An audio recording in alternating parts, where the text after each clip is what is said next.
Alice's Adventures in Wonderland by Lewis Carroll. Chapter 1. Down the Rabbit Hole. Alice was beginning to get very tired of sitting by her sister on the bank and of having nothing to do. Once or twice she had peeped into the book her sister was reading, but it had no pictures or conversations in it. And what is the use of a book, thought Alice, without pictures or conversations? So she was considering in her own mind, as well as she could, for the hot day made her feel very sleepy and stupid, whether the pleasure of making a daisy chain would be worth the trouble of getting up and picking the daisies, when suddenly a white rabbit with pink eyes ran close by her. There was nothing so remarkable in that, nor did Alice think it so very much out of the way to hear the rabbit say to itself, "Oh dear, I shall be late." When she thought it over afterwards, it occurred to her she ought to have wondered at this, but at the time it all seemed quite natural. But when the rabbit actually took a watch out of its waistcoat pocket and looked at it, and then hurried on, Alice started to her feet, for it flashed across her mind that she had never before seen a rabbit with either a waistcoat pocket or a watch to take out of it. And burning with curiosity, she ran across the field after it, and fortunately was just in time to see it pop down a large rabbit hole under the hedge. In another moment down went Alice after it, never once considering how in the world she was to get out again. The rabbit hole went straight on like a tunnel for some way, and then dipped suddenly down. So suddenly that Alice had not a moment to think about stopping herself before she found herself falling down a very deep well. Either the well was very deep, or she fell very slowly, for she had plenty of time as she went down to look about her and to wonder what was going to happen next. First, she tried to look down and make out what she was coming to, but it was too dark to see anything. Then she looked at the sides of the well, and noticed that they were filled with cupboards and bookshelves. Here and there she saw maps and pictures hung upon pegs. She took down a jar from one of the shelves as she passed. It was labeled Orange Marmalade, but to her great disappointment it was empty. She did not like to drop the jar for fear of killing somebody, so managed to put it into one of the cupboards as she fell past it. "Well," thought Alice to herself, "after such a fall as this, I shall think nothing of tumbling downstairs. How brave they'll all think me at home! Why, I wouldn't say anything about it, even if I fell off the top of the house." Which was very likely true. Down, down, down. Would the fall never come to an end? "I wonder how many miles I've fallen by this time," she said aloud. "I must be getting somewhere near the center of the earth. Let me see. That would be 4,000 miles down, I think." For you see, Alice had learnt several things of this sort in her lessons in the schoolroom, and though this was not a very good opportunity for showing off her knowledge, as there was no one to listen to her, still it was a good practice to say it over. "Yes, that's about the right distance. But then I wonder what latitude or longitude I've got to." Alice had no idea what latitude was, or longitude either, but thought that they were nice grand words to say. Presently she began again. "I wonder if I should fall right through the earth. How funny it'll seem to come out among the people that walk with their heads downward. The antipathies, I think." She was rather glad there was no one listening, this time, as it didn't sound at all like the right word. "But I shall have to ask them what the name of the country is, you know. Please, ma'am, is this New Zealand or Australia?" And she tried to curtsy as she spoke. Fancy curtsying as you're falling through the air. Do you think you could manage it? "And what an ignorant little girl she'll think me for asking.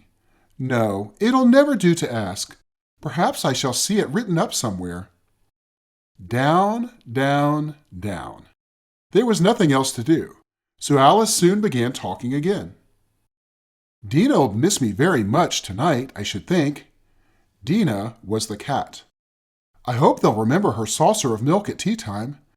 Dinah, my dear, I wish you were down here with me. There are no mice in the air, I'm afraid. You might catch a bat, and that's very like a mouse, you know. But do cats eat bats, I wonder? And here Alice began to get rather sleepy, and went on saying to herself, in a dreamy sort of way, do cats eat bats? Do cats eat bats? And sometimes, do bats eat cats? For you see, as she couldn't answer either question, it didn't much matter which way she put it. She felt that she was dozing off, and had just begun to dream that she was walking hand in hand with Dina, and saying to her very earnestly, Now, Dina, tell me the truth. Did you ever eat a bat? When suddenly, thump, thump, down she came upon a heap of sticks and dry leaves, and the fall was over. Alice was not a bit hurt, and she jumped up to her feet in a moment. She looked up, but it was all dark overhead. Before her was another long passage, and the white rabbit was still in sight, hurrying down it. There was not a moment to be lost. Away went Alice like the wind, and was just in time to hear it say, as it turned a corner, "Oh, my ears and whiskers, how late it's getting!" She was close behind it when she turned the corner, but the rabbit was no longer to be seen. She found herself in a long, low hall, which was lit up by a row of lamps hanging from the roof. There were doors all round the hall, but they were all locked. And when Alice had been all the way down one side and up the other, trying every door, she walked sadly down the middle, wondering how she was ever to get out again. Suddenly, she came upon a little three-legged table, all made of solid glass. There was nothing on it except a tiny golden key, and Alice's first thought was that it might belong to one of the doors of the hall. But alas! Either the locks were too large or the key was too small. But at any rate, it would not open any of them. However, on the second time round, she came upon a low curtain she had not noticed before, and behind it was a little door about 15 inches high. She tried the little golden key in the lock, and to her great delight it fitted. Alice opened the door and found that it led into a small passage, not much larger than a rat hole. She knelt down and looked along the passage into the loveliest garden you ever saw. How she longed to get out of that dark hall and wander about among those beds of bright flowers and those cool fountains. But she could not even get her head through the doorway. And even if my head would go through, thought poor Alice, it would be of very little use without my shoulders. Oh, how I wish I could shut up like a telescope. I think I could, if only I knew how to begin. For you see, so many out-of-the-way things had happened lately that Alice had begun to think that very few things indeed were really impossible. There seemed to be no use in waiting by the little door, so she went back to the table, half hoping she might find another key on it, or at any rate a book of rules for shutting people up like telescopes. This time she found a little bottle on it, "Which certainly was not here before," said Alice. And round the neck of the bottle was a paper label, with the words, "Drink me," beautifully printed on it in large letters. It was all very well to say, "Drink me," but the wise little Alice was not going to do that in a hurry. "No, I'll look first," she said, "and see whether it's marked poison or not." For she had read several nice little histories about children who had got burnt and eaten up by wild beasts and other unpleasant things, all because they would not remember the simple rules their friends had taught them, such as that a red-hot poker will burn you if you hold it too long, and that if you cut your finger very deeply with a knife, it usually bleeds. And she had never forgotten that, if you drink much from a bottle marked poison, it is almost certain to disagree with you, sooner or later. However, this bottle was not marked poison, so Alice ventured to taste it. And finding it very nice, it had, in fact, a sort of mixed flavor of cherry tart, custard, pineapple, roast turkey, toffee, and hot buttered toast.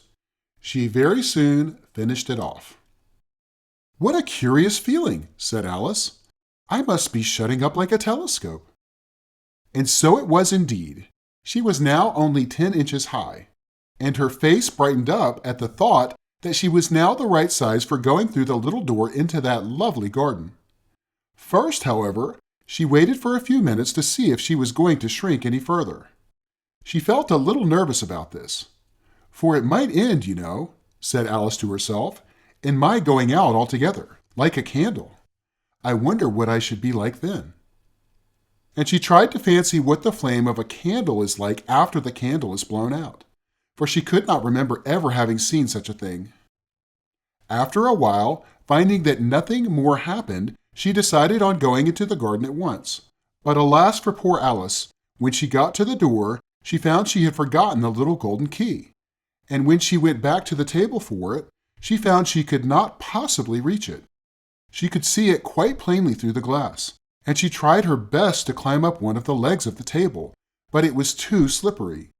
And when she had tired herself out with trying, the poor little thing sat down and cried. "Come, there's no use in crying like that," said Alice to herself, rather sharply. "I advise you to leave off this minute." She generally gave herself very good advice, though she very seldom followed it. And sometimes she scolded herself so severely as to bring tears into her eyes. And once she remembered trying to box her own ears for having cheated herself in a game of croquet she was playing against herself. For this curious child was very fond of pretending to be two people. But it's no use now, thought poor Alice, to pretend to be two people. Why, there's hardly enough of me left to make one respectable person. Soon her eye fell on a little glass box that was lying under the table. She opened it, and found in it a very small cake, on which the words, "Eat me," were beautifully marked in currants. "Well, I'll eat it," said Alice, "and if it makes me grow larger, I can reach the key. And if it makes me grow smaller, I can creep under the door. So either way, I'll get into the garden, and I don't care which happens." She ate a little bit and said anxiously to herself, "Which way? Which way?" holding her hand on the top of her head to feel which way it was growing, and she was quite surprised to find that she remained the same size. To be sure, this generally happens when one eats cake, but Alice had got so much into the way of expecting nothing but out-of-the-way things to happen that it seemed quite dull and stupid for life to go on in the common way. So she set to work, and very soon finished off the cake. Chapter 2. The Pool of Tears. "Curiouser and curiouser," cried Alice. She was so much surprised that for the moment she quite forgot how to speak good English. "Now I'm opening out like the largest telescope that ever was. Goodbye, feet." For when she looked down at her feet, they seemed to be almost out of sight. They were getting so far off. "Oh, my poor little feet! I wonder who will put on your shoes and stockings for you now, dears. I'm sure I shan't be able. I shall be a great deal too far off to trouble myself about you. You must manage the best way you can. But I must be kind to them," thought Alice, "or perhaps they won't walk the way I want to go. Let me see. I'll give them a new pair of boots every Christmas." And she went on planning to herself how she would manage it. "They must go by the carrier," she thought. "And how funny it'll seem, sending presents to one's own feet, and how odd the directions will look.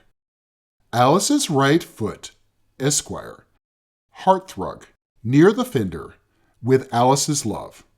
Oh dear, what nonsense I'm talking." Just then her head struck against the roof of the hall. In fact, she was now more than 9 feet high, and she at once took up the little golden key and hurried off to the garden door. Poor Alice! It was as much as she could do, lying down on one side, to look through into the garden with one eye. But to get through was more hopeless than ever. She sat down and began to cry again. "You ought to be ashamed of yourself," said Alice. "A great girl like you." She might well say this. "To go on crying in this way, stop this moment, I tell you." But she went on all the same, shedding gallons of tears, until there was a large pool all round her, about 4 inches deep and reaching half down the hall. After a time, she heard a little pattering of feet in the distance, and she hastily dried her eyes to see what was coming. It was the White Rabbit returning, splendidly dressed, with a pair of white kid gloves in one hand and a large fan in the other. He came trotting along in a great hurry, muttering to himself as he came, "Oh, the Duchess, the Duchess! Oh, won't she be savage if I keep her waiting?" Alice felt so desperate that she was ready to ask help of anyone. So, when the rabbit came near her, she began, in a low, timid voice, "If you please, sir." The rabbit started violently, dropped the white kid gloves and the fan, and scurried away into the darkness as hard as he could go. Alice took up the fan and the gloves, and, as the hall was very hot, she kept fanning herself all the time she went on talking. "Dear, dear, how queer everything is today. And yesterday things went on just as usual. I wonder if I've changed in the night. Let me think. Was I the same when I got up this morning? I almost think I can remember feeling a little different. But if I'm not the same, the next question is, who in the world am I? Ah, that's the great puzzle." And she began thinking over all the children she knew that were of the same age as herself, to see if she could have been changed for any of them. "I'm sure I'm not Ada," she said, "for her hair goes in such long ringlets, and mine doesn't go in ringlets at all. And I'm sure I can't be Mabel, for I know all sorts of things, and she knows such a very little. Besides, she's she, and I'm I. And, oh dear, how puzzling it all is. I'll try if I know all the things I used to know. Let me see. 4 times 5 is 12, and 4 times 6 is 13, and 4 times 7 is... Oh dear, I shall never get to 20 at that rate. However, the multiplication table doesn't signify. Let's try geography. London is the capital of Paris, and Paris is the capital of Rome, and Rome... No, that's all wrong, I'm certain. I must have been changed for Mabel. I'll try and say, how doth the little... And she crossed her hands on her lap as if she were saying lessons, and began to repeat it, but her voice sounded hoarse and strange, and the words did not come the same way as they used to do. How doth the little crocodile improve his shining tail, and pour the waters of the Nile on every golden scale? How cheerfully he seems to grin, how neatly spread his claws, and welcome little fishes in with gently smiling jaws. I'm sure those are not the right words, said poor Alice, and her eyes filled with tears again as she went on. I must be Mabel after all, and I shall have to go and live in that poky little house, and have next to no toys to play with, and oh, ever so many lessons to learn. No, I've made up my mind about it. If I'm Mabel, I'll stay down here. It'll be no use their putting their heads down and saying, "Come up again, dear." I shall only look up and say, "Who am I then? Tell me that first, and then, if I like being that person, I'll come up. If not, I'll stay down here till I'm somebody else." But oh dear, cried Alice, with a sudden burst of tears. I do wish they would put their heads down. I am so very tired of being all alone here. As she said this, she looked down at her hands, and was surprised to see that she had put on one of the rabbit's little white kid gloves while she was talking. How can I have done that? She thought. I must be growing small again. She got up and went to the table to measure herself by it, and found that, as nearly as she could guess, she was now about 2 feet high, and was going on shrinking rapidly.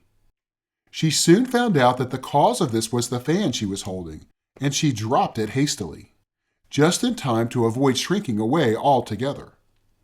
That was a narrow escape, said Alice, a good deal frightened at the sudden change, but very glad to find herself still in existence. And now for the garden.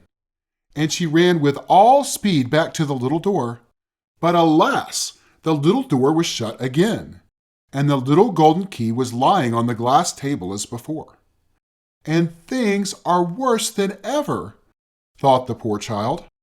For I never was so small as this before, never, and I declare it's too bad that it is. As she said these words, her foot slipped, and in another moment, splash, she was up to her chin in salt water. Her first idea was that she had somehow fallen into the sea. And in that case, I can go back by railway, she said to herself. Alice had been to the seaside once in her life, and had come to the general conclusion that whenever you go to the English coast, you find a number of bathing machines in the sea. Some children digging in the sand with wooden spades, then a row of lodging houses, and behind them a railway station. However, she soon made out that she was in the pool of tears which she had wept when she was 9 feet high.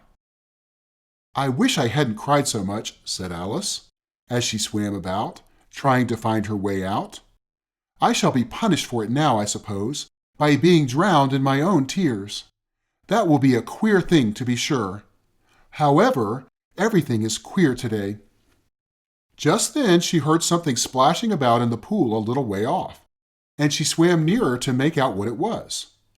At first, she thought it must be a walrus or a hippopotamus, but then she remembered how small she was, and she soon made out it was only a mouse that had slipped in like herself. Would it be of any use now, thought Alice, to speak to this mouse?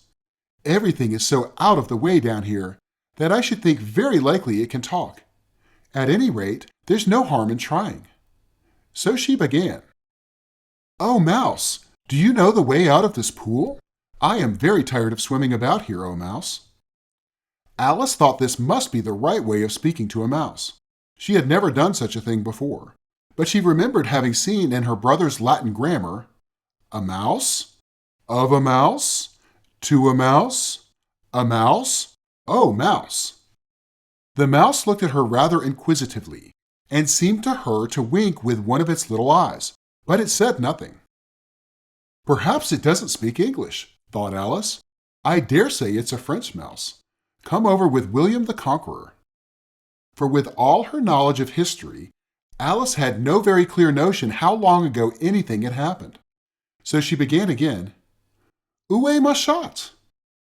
Which was the very first sentence in her French lesson book. The mouse gave a sudden leap out of the water, and seemed to quiver all over with fright. Oh, I beg your pardon, cried Alice hastily, afraid that she had hurt the poor animal's feelings.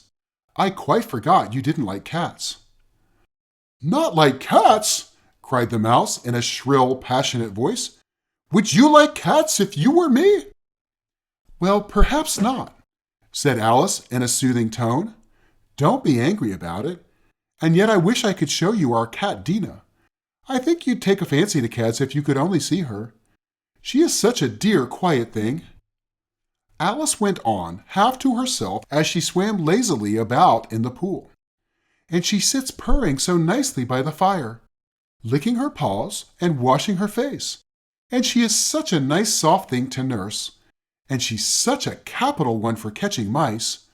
Oh, I beg your pardon, cried Alice again, for this time the mouse was bristling all over, and she felt certain it must be really offended. We won't talk about her any more if you'd rather not. We indeed, cried the mouse, who was trembling down to the end of his tail. As if I would talk on such a subject. Our family always hated cats. Nasty, low, vulgar things. Don't let me hear the name again. I won't indeed, said Alice, in a great hurry to change the subject of conversation. Are you fond of dogs? The mouse did not answer, so Alice went on eagerly. There is such a nice little dog near our house, I should like to show you. A little bright-eyed terrier, you know, with, oh, such long curly brown hair, and it'll fetch things when you throw them, and it'll sit up and beg for its dinner, and all sorts of things. I can't remember half of them, and it belongs to a farmer, you know, and he says it's so useful, it's worth 100 pounds. He says it kills all the rats and, oh dear, cried Alice in a sorrowful tone. "I'm afraid I've offended it again." For the mouse was swimming away from her as hard as it could go, and making quite a commotion in the pool as it went. So she called softly after it, "Mouse dear, do come back again, and we won't talk about cats or dogs either if you don't like them." When the mouse heard this, it turned round and swam slowly back to her. Its face was quite pale, with passion, Alice thought, and it said in a low, trembling voice, "Let us get to the shore, and then I'll tell you my history, and you'll understand why it is I hate cats and dogs." It was high time to go, for the pool was getting quite crowded with the birds and animals that had fallen into it. There were a duck and a dodo, a lory and an eaglet, and several other curious creatures. Alice led the way, and the whole party swam to the shore. Chapter 3. A Caucus Race and a Long Tale.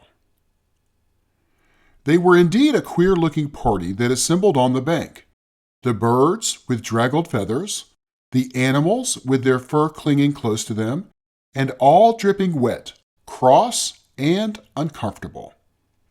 The first question, of course, was how to get dry again. They had a consultation about this, and, after a few minutes, it seemed quite natural to Alice to find herself talking familiarly with them, as if she had known them all her life. Indeed, she had quite a long argument with the lory, who at last turned sulky and would only say, "I am older than you and must know better." And this Alice would not allow without knowing how old it was, and, as the lory positively refused to tell its age, there was no more to be said. At last the mouse, who seemed to be a person of authority among them, called out, "Sit down, all of you, and listen to me. I'll soon make you dry enough." They all sat down at once, in a large ring, with the mouse in the middle. Alice kept her eyes anxiously fixed on it, for she felt sure she would catch a bad cold if she did not get dry very soon. "Ahem," said the mouse with an important air. "Are you all ready? This is the driest thing I know. Silence all round, if you please. William the Conqueror, whose cause was favored by the Pope, was soon submitted to by the English, who wanted leaders, and had been of late much accustomed to the usurpation and conquest. Edwin and Morcar, the Earls of Mercia and Northumbria—" "Ugh!" said the lory with a shiver. "I beg your pardon," said the mouse, frowning, but very politely. "Did you speak?" "Not I," said the lory hastily. "I thought you did," said the mouse. "I proceed. Edwin and Morcar, the Earls of Mercia and Northumbria, declared for him, and even Stignan, the patriotic Archbishop of Canterbury, found it advisable—" "Found what?" said the duck.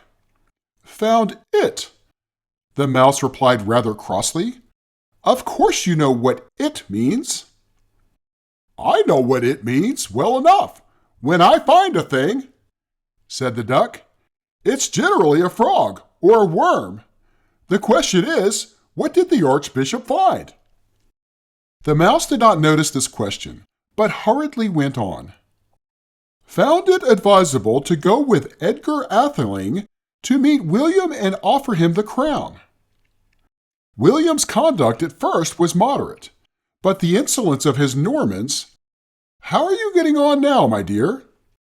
it continued, turning to Alice as it spoke. "As wet as ever," said Alice in a melancholy tone. "It doesn't seem to dry me at all." "In that case," said the dodo solemnly, rising to its feet, "I move that the meeting adjourn for the immediate adoption of more energetic remedies." "Speak English," said the eaglet. "I don't know the meaning of half those long words, and what's more, I don't believe you do either." And the eaglet bent down its head to hide a smile. Some of the other birds tittered audibly. What I was going to say, said the dodo in an offended tone, was that the best thing to get us all dry would be a caucus race. What is a caucus race? Said Alice. Not that she wanted much to know, but the dodo had paused as if it thought that somebody ought to speak, and no one else seemed inclined to say anything. Why, said the dodo, the best way to explain it is to do it. And as you might like to try the thing yourself some winter day, I will tell you how the dodo managed it. First, it marked out a race course in a sort of circle. The exact shape doesn't matter, it said. And then all the party were placed along the course, here and there. There was no 1, 2, 3, and away, but they began running when they liked and left off when they liked, so that it was not easy to know when the race was over. However, when they had been running half an hour or so and were quite dry again, the dodo suddenly called out, "The race is over!" And they all crowded round it, panting and asking, "But who has won?" This question the dodo could not answer without a great deal of thought, and it sat for a long time with one finger pressed upon its forehead, the position in which you usually see Shakespeare in the pictures of him, while the rest waited in silence. At last the dodo said, "Everybody has won, and all must have prizes." "But who is to give the prizes?" Quite a chorus of voices asked. "Why, she, of course," said the dodo, pointing to Alice with one finger, and the whole party at once crowded round her, calling out in a confused way, "Prizes! Prizes!" Alice had no idea what to do, and in despair she put her hand in her pocket and pulled out a box of comfits. Luckily, the salt water had not gotten into it, and handed them round as prizes. There was exactly one apiece all round. "But she must have a prize for herself, you know," said the mouse. "Of course," the dodo replied very gravely. "What else have you got in your pocket?" he went on, turning to Alice. "Only a thimble," said Alice sadly. "Hand it over here," said the dodo. Then they all crowded round her once more, while the dodo solemnly presented the thimble, saying, "We beg your acceptance of this elegant thimble." And when it had finished this sort of speech, they all cheered. Alice thought the whole thing very absurd, but they all looked so grave that she did not dare to laugh. And as she could not think of anything to say, she simply bowed and took the thimble, looking as solemn as she could. The next thing was to eat the comfits. This caused some noise and confusion, as the large birds complained that they could not taste theirs, and the small ones choked and had to be patted on the back. However, it was over at last, and they sat down again in a ring and begged the mouse to tell them something more.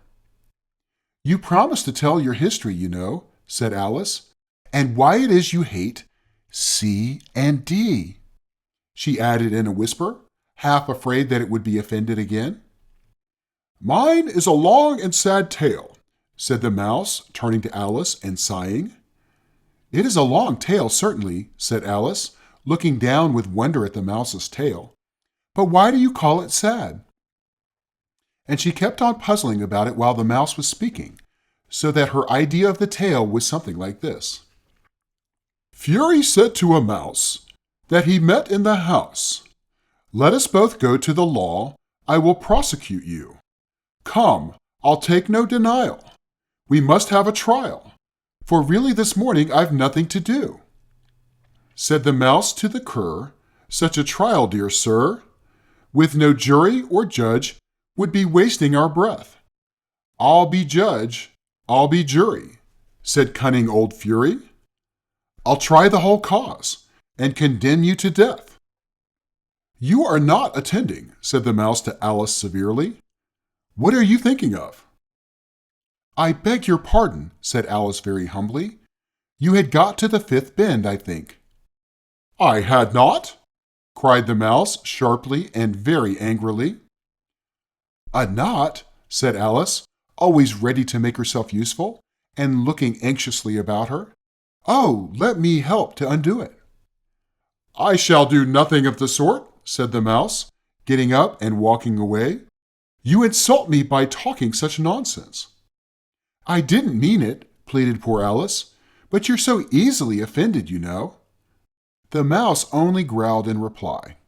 Please come back and finish your story, Alice called after it, and the others all joined in chorus. Yes, please do. But the mouse only shook its head impatiently and walked a little quicker. What a pity it wouldn't stay, sighed the lory, as soon as it was quite out of sight. And an old crab took the opportunity of saying to her daughter, Ah, my dear, let this be a lesson to you to never lose your temper. Hold your tongue, Ma, said the young crab, a little snappishly. You're enough to try the patience of an oyster. I wish I had our Dina here. I know I do, said Alice aloud, addressing nobody in particular. She'd soon fetch it back. And who is Dina? I might venture to ask the question, said the lory. Alice replied eagerly, for she was always ready to talk about her pet. Dina's our cat, and she's such a capital one for catching mice you can't think. And oh, I wish you could see her after the birds. Why, she'll eat a little bird as soon as look at it. This speech caused a remarkable sensation among the party. Some of the birds hurried off at once. One old magpie began wrapping itself up very carefully, remarking, I really must be getting home. The night air doesn't suit my throat. And a canary called out in a trembling voice to its children, Come away, my dears. It is high time you were all in bed. On various pretexts, they all moved off, and Alice was soon left alone. I wish I hadn't mentioned Dina, she said to herself in a melancholy tone. Nobody seems to like her, down here, and I'm sure she's the best cat in the world. Oh, my dear Dina, I wonder if I shall ever see you any more. And here poor Alice began to cry again, for she felt very lonely and low-spirited. In a little while, however, she again heard a little pattering of footsteps in the distance, and she looked up eagerly, half hoping that the mouse had changed his mind, and was coming back to finish his story. Chapter 4. The Rabbit Sends in a Little Bill.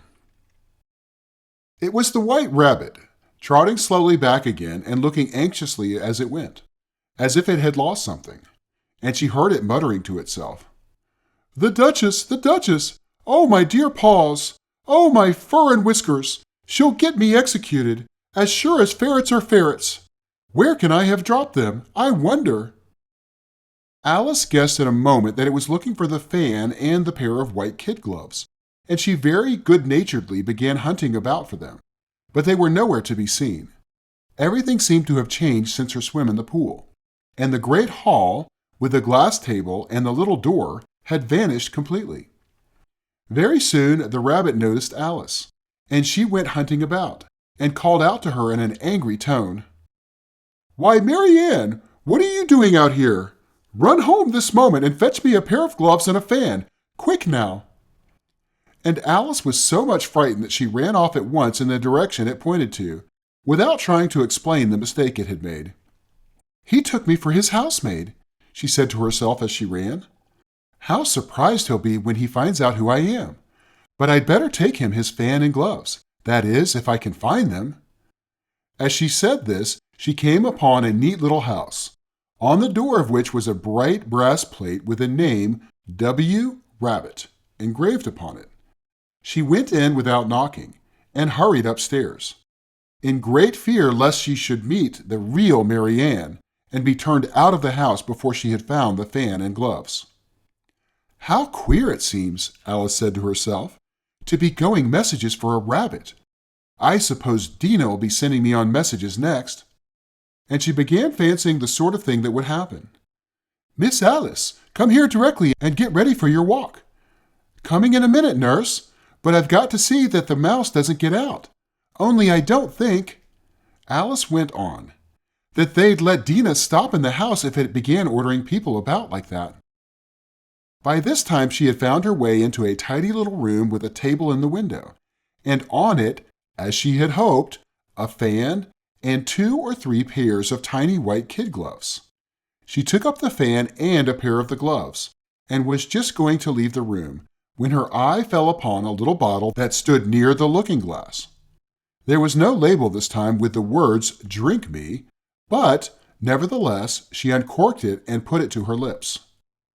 "I know something interesting is sure to happen," she said to herself, "whenever I eat or drink anything. So I'll just see what this bottle does. I do hope it'll make me grow large again, for really I am quite tired of being such a tiny little thing." It did so indeed, and much sooner than she had expected. Before she had drunk half the bottle, she found her head pressing against the ceiling, and had to stoop to save her neck from being broken. She hastily put down the bottle, saying to herself, "That's quite enough. I hope I shan't grow any more. As it is, I can't get out at the door. I do wish I hadn't drunk quite so much." Alas, it was too late to wish for that. She went on growing, and very soon had to kneel down on the floor. In another minute, there was not even room for this, and she tried the effect of lying down with one elbow against the door, and the other arm curled round her head. Still, she went on growing, and, as a last resource, she put one arm out of the window, and one foot up the chimney, and she said to herself, "Now I can do no more, whatever happens. What will become of me?" Luckily for Alice, the little magic bottle had now had its full effect, and she grew no larger. Still, it was very uncomfortable, and as there seemed to be no sort of chance of her getting out of the room again, no wonder she felt unhappy. It was much pleasanter at home, thought poor Alice, when one wasn't always growing larger and smaller, and being ordered about by mice and rabbits. I almost wish I hadn't gone down that rabbit hole. And yet, it's rather curious, you know, this sort of life. I do wonder what can have happened to me. When I used to read fairy tales, I fancied that kind of thing never happened. And now here I am in the middle of one. There ought to be a book written about me. That there ought. And when I grow up, I'll write one. But I'm grown up now," she added in a sorrowful tone. "At least there's no room to grow up any more here." "But then," thought Alice, "shall I never get any older than I am now? That'll be a comfort, one way, never to be an old woman. But then, always to have lessons to learn. Oh, I shouldn't like that." "Oh, you foolish Alice," she answered herself. "How can you learn lessons in here? Why, there's hardly room for you, and no room at all for any lesson books." And so she went on, taking first one side and then the other, and making quite a conversation of it altogether. But after a few minutes, she heard a voice outside and stopped to listen. "Marianne, Marianne," said the voice, "fetch me my gloves this moment." Then came a little pattering of feet on the stairs. Alice knew it was the rabbit coming to look for her, and she trembled till she shook the house, quite forgetting that she was now about 1,000 times as large as the rabbit, and had no reason to be afraid of it. Presently, the rabbit came up to the door and tried to open it. But, as the door opened inwards, Alice's elbow was pressed hard against it. That attempt proved a failure. Alice heard it say to itself, "Then I'll go around and get in at the window." "That you won't," thought Alice, and, after waiting till she fancied she heard the rabbit just under the window, she suddenly spread out her hand and made a snatch in the air. She did not get hold of anything, but she heard a little shriek and a fall, and a crash of broken glass, from which she concluded that it was just possible it had fallen into a cucumber frame, or something of the sort. Next came an angry voice, the rabbit's. "Pat, Pat, where are you?"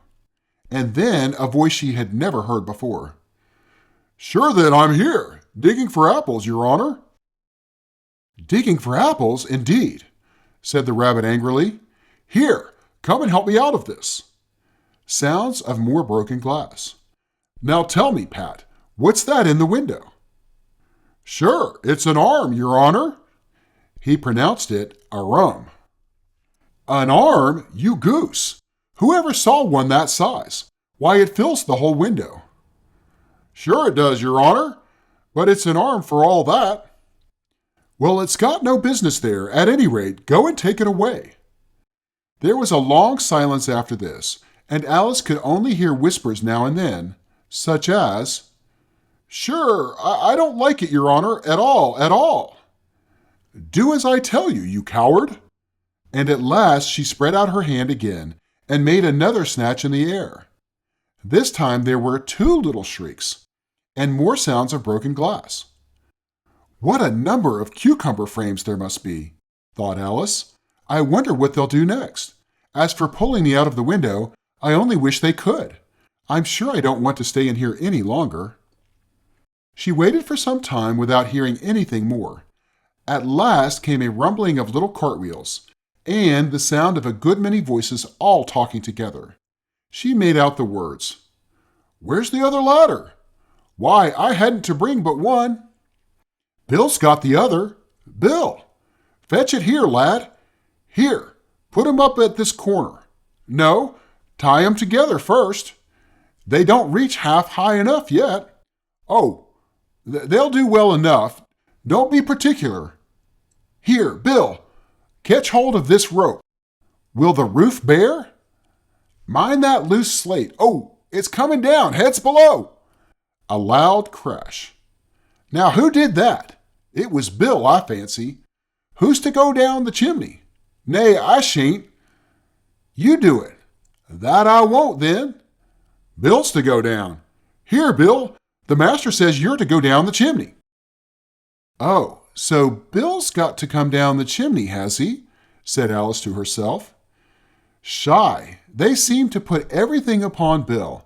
I wouldn't be in Bill's place for a good deal. This fireplace is narrow, to be sure, but I think I can kick a little." She drew her foot as far down the chimney as she could, and waited till she heard a little animal. She couldn't guess of what sort it was, scratching and scrambling about in the chimney close above her. Then, saying to herself, "This is Bill," she gave one sharp kick and waited to see what would happen next. The first thing she heard was a general chorus of, "There goes Bill!" Then the rabbit's voice along, "Catch him, you by the hedge!" Then silence, and then another confusion of voices. "Hold up his head! Brandy now, don't choke him! How was it, old fellow? What happened to you? Tell us all about it." Last came a little feeble squeaking voice. "That's Bill," thought Alice. "Well, I hardly know. No more, thank ye. I'm better now, but I'm a deal too flustered to tell you. All I know is something comes at me like a jack-in-the-box, and up I goes like a skyrocket." "So you did, old fellow," said the others.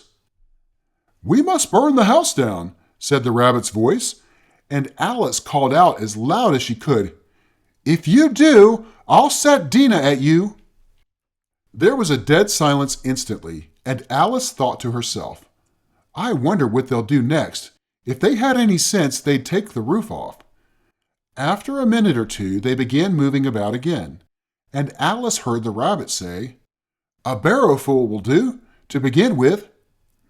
A barrowful of what? thought Alice, but she had not long to doubt, for the next moment a shower of little pebbles came rattling in at the window, and some of them hit her in the face. "I'll put a stop to this," she said to herself, and shouting out, "You'd better not do that again," which produced another dead silence. Alice noticed with some surprise that the pebbles were all turning into little cakes as they lay on the floor, and a bright idea came into her head. "If I eat one of these cakes," she thought, "it's sure to make some change in my size. And as it can't possibly make me larger, it must make me smaller, I suppose." So she swallowed one of the cakes and was delighted to find that she began shrinking directly. As soon as she was small enough to get through the door, she ran out of the house and found quite a crowd of little animals and birds waiting outside. The poor little lizard, Bill, was in the middle, being held up by 2 guinea pigs, who were giving it something out of a bottle. They all made a rush at Alice the moment she appeared, but she ran off as hard as she could, and soon found herself safe in a thick wood. "The first thing I've got to do," said Alice to herself, as she wandered about in the wood, "is to grow to my right size again, and the second thing is to find my way into that lovely garden. I think that will be the best plan." It sounded an excellent plan, no doubt, and very neatly and simply arranged. The only difficulty was that she had not the smallest idea how to set about it. And while she was peering about anxiously among the trees, a little sharp bark just over her head made her look up in a great hurry. An enormous puppy was looking down at her with large round eyes, and feebly stretching out one paw, tried to touch her. "Poor little thing," said Alice in a coaxing tone, and she tried hard to whistle to it, but she was terribly frightened all the time at the thought that it might be hungry, in which case it would be very likely to eat her up in spite of all her coaxing. Hardly knowing what she did, she picked up a little bit of stick and held it out to the puppy, whereupon the puppy jumped into the air off all its feet at once, with a yelp of delight, and rushed at the stick, and made believe to worry it. Then Alice dodged behind a great thistle to keep herself from being run over, and the moment she appeared on the other side, the puppy made another rush at the stick and tumbled head over heels in its hurry to get hold of it. Then Alice, thinking it was very like having a game of play with a cart horse and expecting every moment to be trampled under its feet, ran round the thistle again. Then the puppy began a series of short charges at the stick, running a very little way forwards each time and a long way back, and barking hoarsely all the while, till at last it sat down a good way off panting, with its tongue hanging out of its mouth, and its great eyes half shut. This seemed to Alice a good opportunity for making her escape, so she set off at once, and ran till she was quite tired and out of breath, until the puppy's bark sounded quite faint in the distance. "And yet what a dear little puppy it was," said Alice, as she leant against a buttercup to rest herself, and fanned herself with one of the leaves. "I should have liked teaching it tricks very much, if I'd only been the right size to do it. Oh dear, I'd nearly forgotten that I've got to grow up again. Let me see, how is it to be managed? I suppose I ought to eat or drink something or other, but the great question is, what?" The great question certainly was, what? Alice looked all around her at the flowers and the blades of grass, but she did not see anything that looked like the right thing to eat or drink under the circumstances. There was a large mushroom growing near her, about the same height as herself, and when she had looked under it, and on both sides of it, and behind it, it occurred to her that she might as well look and see what was on the top of it. She stretched herself up on tiptoe, and peeped over the edge of the mushroom, and her eyes immediately met those of a large caterpillar, that was sitting on the top with its arms folded, quietly smoking a long hookah, and taking not the smallest notice of her or of anything else. Chapter 5. Advice from a Caterpillar. The caterpillar and Alice looked at each other for some time in silence. At last, the caterpillar took the hookah out of his mouth and addressed her in a languid, sleepy voice. "Who are you?" said the caterpillar. This was not an encouraging opening for a conversation. Alice replied, rather shyly, I hardly know, sir, just at present.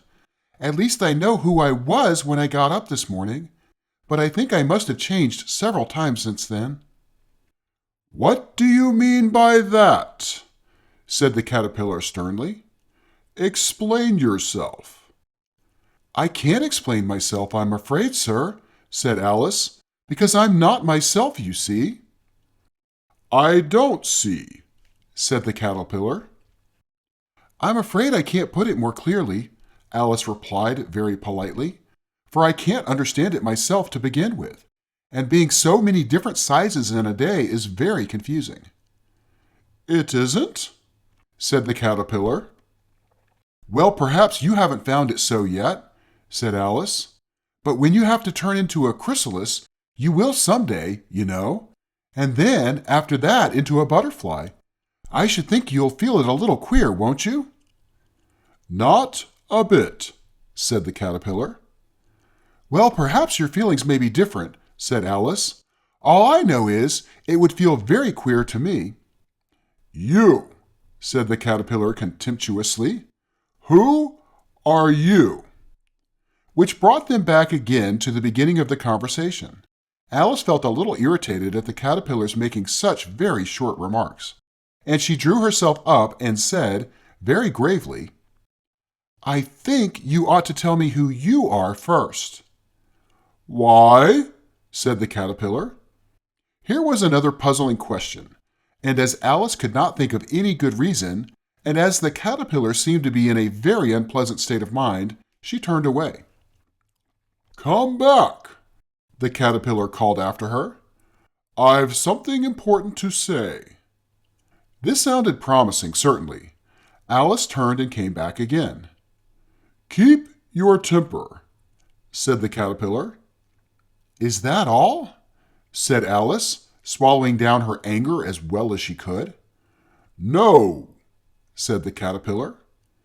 Alice thought she might as well wait, as she had nothing else to do, and perhaps, after all, it might tell her something worth hearing. For some minutes it puffed away without speaking. But at last it unfolded its arms, took the hookah out of its mouth again, and said, So you think you're changed, do you? I'm afraid I am, sir, said Alice. I can't remember things as I used, and I don't keep the same size for 10 minutes together. Can't remember what things? Said the caterpillar. Well, I've tried to say, How doth the little busy bee? But it all came different. Alice replied in a very melancholy voice. Repeat, you are old, Father William, said the caterpillar. Alice folded her hands and began.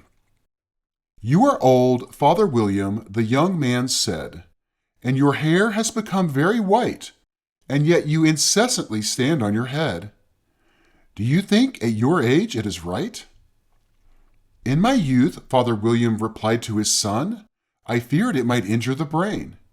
But now that I'm perfectly sure I have none, why, I do it again and again. You are old, said the youth, as I mentioned before, and have grown most uncommonly fat. Yet you turned a back somersault in at the door. Pray, what is the reason of that?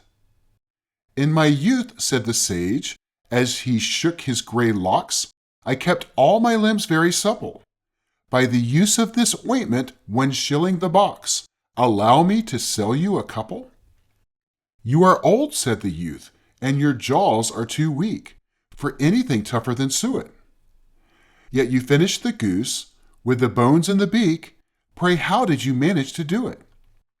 In my youth, said his father, I took to the law and argued each case with my wife, and the muscular strength which it gave to my jaw has lasted the rest of my life.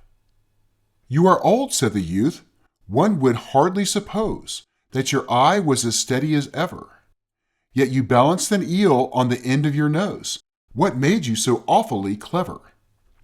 I have answered 3 questions, and that is enough, said his father. Don't give yourself airs. Do you think I can listen all day to such stuff? Be off, or I'll kick you downstairs. That is not said right, said the caterpillar. Not quite right, I'm afraid, said Alice timidly. Some of the words have gotten altered. It is wrong from beginning to end, said the caterpillar decidedly, and there was silence for some minutes. The caterpillar was the first to speak. What size do you want to be? It asked. Oh, I'm not particular as to size, Alice hastily replied. Only one doesn't like changing so often, you know. I don't know, said the caterpillar. Alice said nothing. She had never been so much contradicted in her life before, and she felt that she was losing her temper. Are you content now? Said the caterpillar. Well, I should like to be a little larger, sir, if you wouldn't mind, said Alice. 3 inches is such a wretched height to be. It is a very good height indeed, said the caterpillar angrily, rearing itself upright as it spoke. It was exactly 3 inches high. But I'm not used to it, pleaded poor Alice in a piteous tone. And she thought of herself, I wish the creatures wouldn't be so easily offended. You'll get used to it in time, said the caterpillar, and it put the hookah into its mouth and began smoking again. This time Alice waited patiently until it chose to speak again. In a minute or two, the caterpillar took the hookah out of its mouth and yawned once or twice, and shook itself. Then it got down off the mushroom and crawled away in the grass, merely remarking as it went, One side will make you grow taller, and the other side will make you grow shorter. One side of what? The other side of what? Thought Alice to herself. Of the mushroom, said the caterpillar, just as if she had asked it aloud, and in another moment it was out of sight. Alice remained looking thoughtfully at the mushroom for a minute, trying to make out which were the 2 sides of it. And as it was perfectly round, she found this a very difficult question. However, at last she stretched her arms round it as far as they would go, and broke off a bit of the edge with each hand. And now, which is which? She said to herself, and nibbled a little of the right-hand bit to try the effect. The next moment she felt a violent blow beneath her chin. It had struck her foot. She was a good deal frightened by this very sudden change, but she felt there was no time to be lost, as she was shrinking rapidly. So she set to work at once to eat some of the other bit. Her chin was pressed so closely against her foot that there was hardly room to open her mouth. But she did it at last, and managed to swallow a morsel of the left-hand bit. Come, my head's free at last, said Alice in a tone of delight, which changed into alarm in another moment, when she found that her shoulders were nowhere to be found. All she could see when she looked down was an immense length of neck, which seemed to rise like a stalk out of a sea of green leaves that lay far below her. What can all that green stuff be? Said Alice. And where have my shoulders got to? And oh, my poor hands! How is it I can't see you? She was moving them about as she spoke, but no result seemed to follow, except a little shaking among the distant green leaves.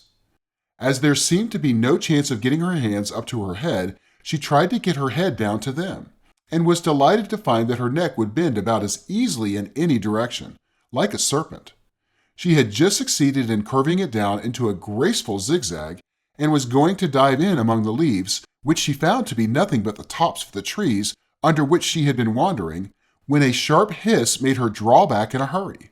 A large pigeon had flown into her face, and was beating her violently with its wings. Serpent! Screamed the pigeon. I'm not a serpent, said Alice indignantly. Let me alone. Serpent, I say again, repeated the pigeon, but in a more subdued tone, and added with a kind of sob, I've tried every way, and nothing seems to suit them. I haven't the least idea what you're talking about, said Alice. I've tried the roots of trees, and I've tried banks, and I've tried hedges, the pigeon went on, without attending to her. But those serpents, there's no pleasing them. Alice was more and more puzzled, but she thought there was no use in saying anything more till the pigeon had finished. As if it wasn't trouble enough hatching the eggs, said the pigeon, but I must be on the lookout for serpents night and day.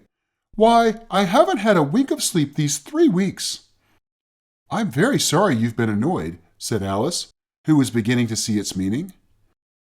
And just as I'd taken the highest tree in the wood, continued the pigeon, raising its voice to a shriek, and just as I was thinking I should be free of them at last, they must needs come wriggling down from the sky. Ugh! Serpent! But I'm not a serpent, I tell you, said Alice. I'm a... Well, what are you? Said the pigeon. I can see you're trying to invent something. I'm a little girl, said Alice, rather doubtfully, as she remembered the number of changes she had gone through that day. "A likely story indeed," said the pigeon in a tone of the deepest contempt. "I've seen a good many little girls in my time, but never one with such a neck as that. No, no, you're a serpent, and there's no use denying it. I suppose you'll be telling me next that you never tasted an egg." "I have tasted eggs, certainly," said Alice, who was a very truthful child. "But little girls eat eggs as much as serpents do, you know." "I don't believe it," said the pigeon. "But if they do, why, then they're a kind of serpent. That's all I can say."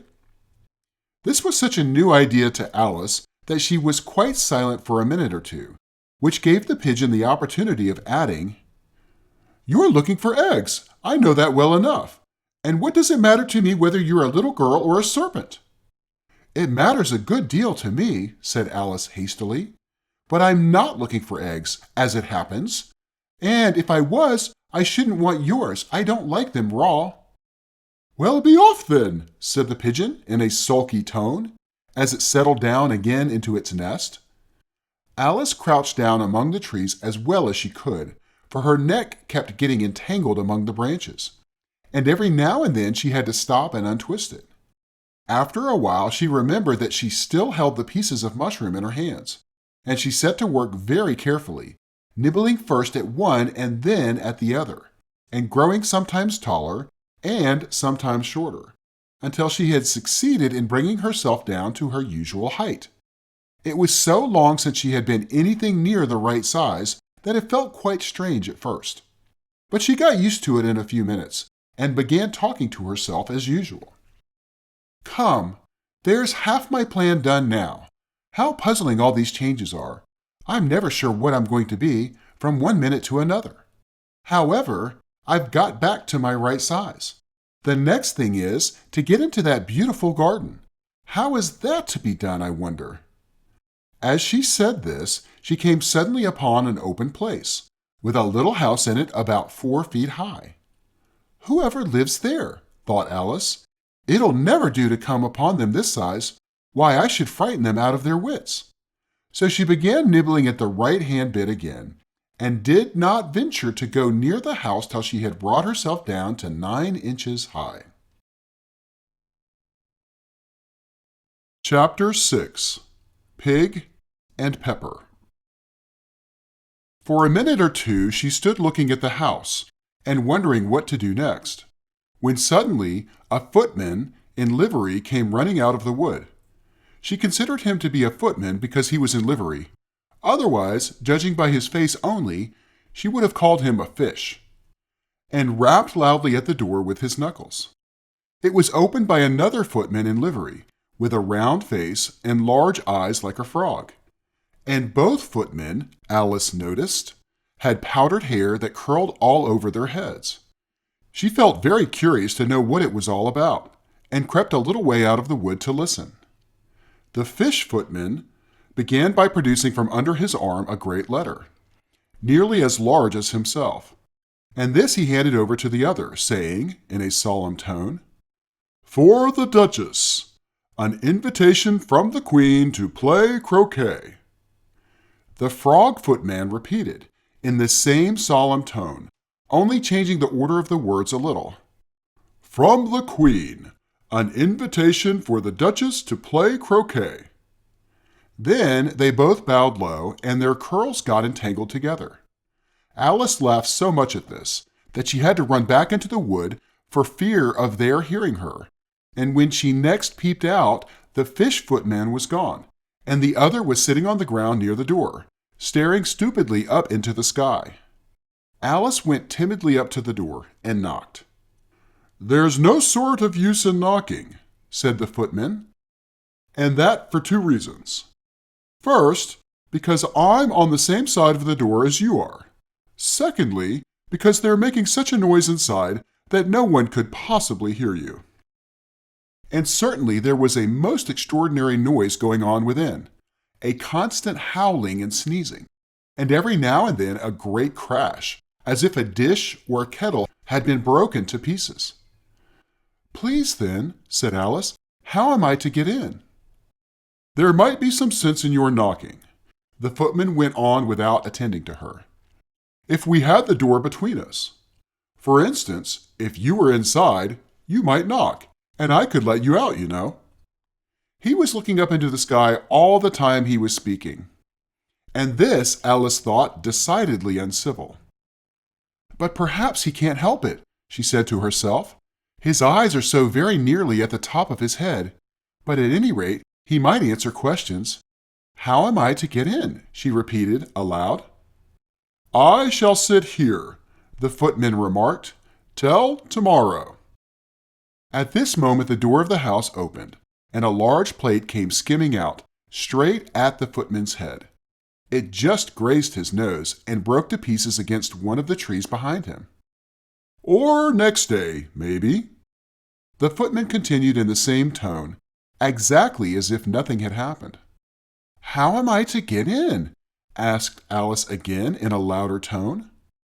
"Are you to get in at all?" said the footman. "That's the first question, you know." It was, no doubt, only Alice did not like to be told so. "It's really dreadful," she muttered to herself, "the way all the creatures argue. It's enough to drive one crazy." The footman seemed to think this a good opportunity for repeating his remark, with variations. "I shall sit here," he said, "on and off for days and days." "But what am I to do?" said Alice. "Anything you like," said the footman, and began whistling. "Oh, there's no use in talking to him," said Alice desperately. "He's perfectly idiotic." And she opened the door and went in. The door led right into a large kitchen, which was full of smoke from one end to the other. The Duchess was sitting on a three-legged stool in the middle, nursing a baby. The cook was leaning over the fire, stirring a large cauldron which seemed to be full of soup. "There's certainly too much pepper in that soup," Alice said to herself, as well as she could for sneezing. There was certainly too much of it in the air. Even the Duchess sneezed occasionally. And as for the baby, it was sneezing and howling alternately without a moment's pause. The only things in the kitchen that did not sneeze were the cook and a large cat which was sitting on the hearth and grinning from ear to ear. "Please, would you help me?" said Alice, a little timidly, for she was not quite sure whether it was good manners for her to speak first. "Why, your cat grins like that." "It's a Cheshire cat," said the Duchess, "and that's why. Pig!" She said the last word with such sudden violence that Alice quite jumped. But she saw in another moment that it was addressed to the baby and not to her, so she took courage and went on again. "I didn't know that Cheshire cats always grinned. In fact, I didn't know that cats could grin." "They can," said the Duchess, "and most of them do." "I don't know of any that do," Alice said very politely, feeling quite pleased to have got into a conversation.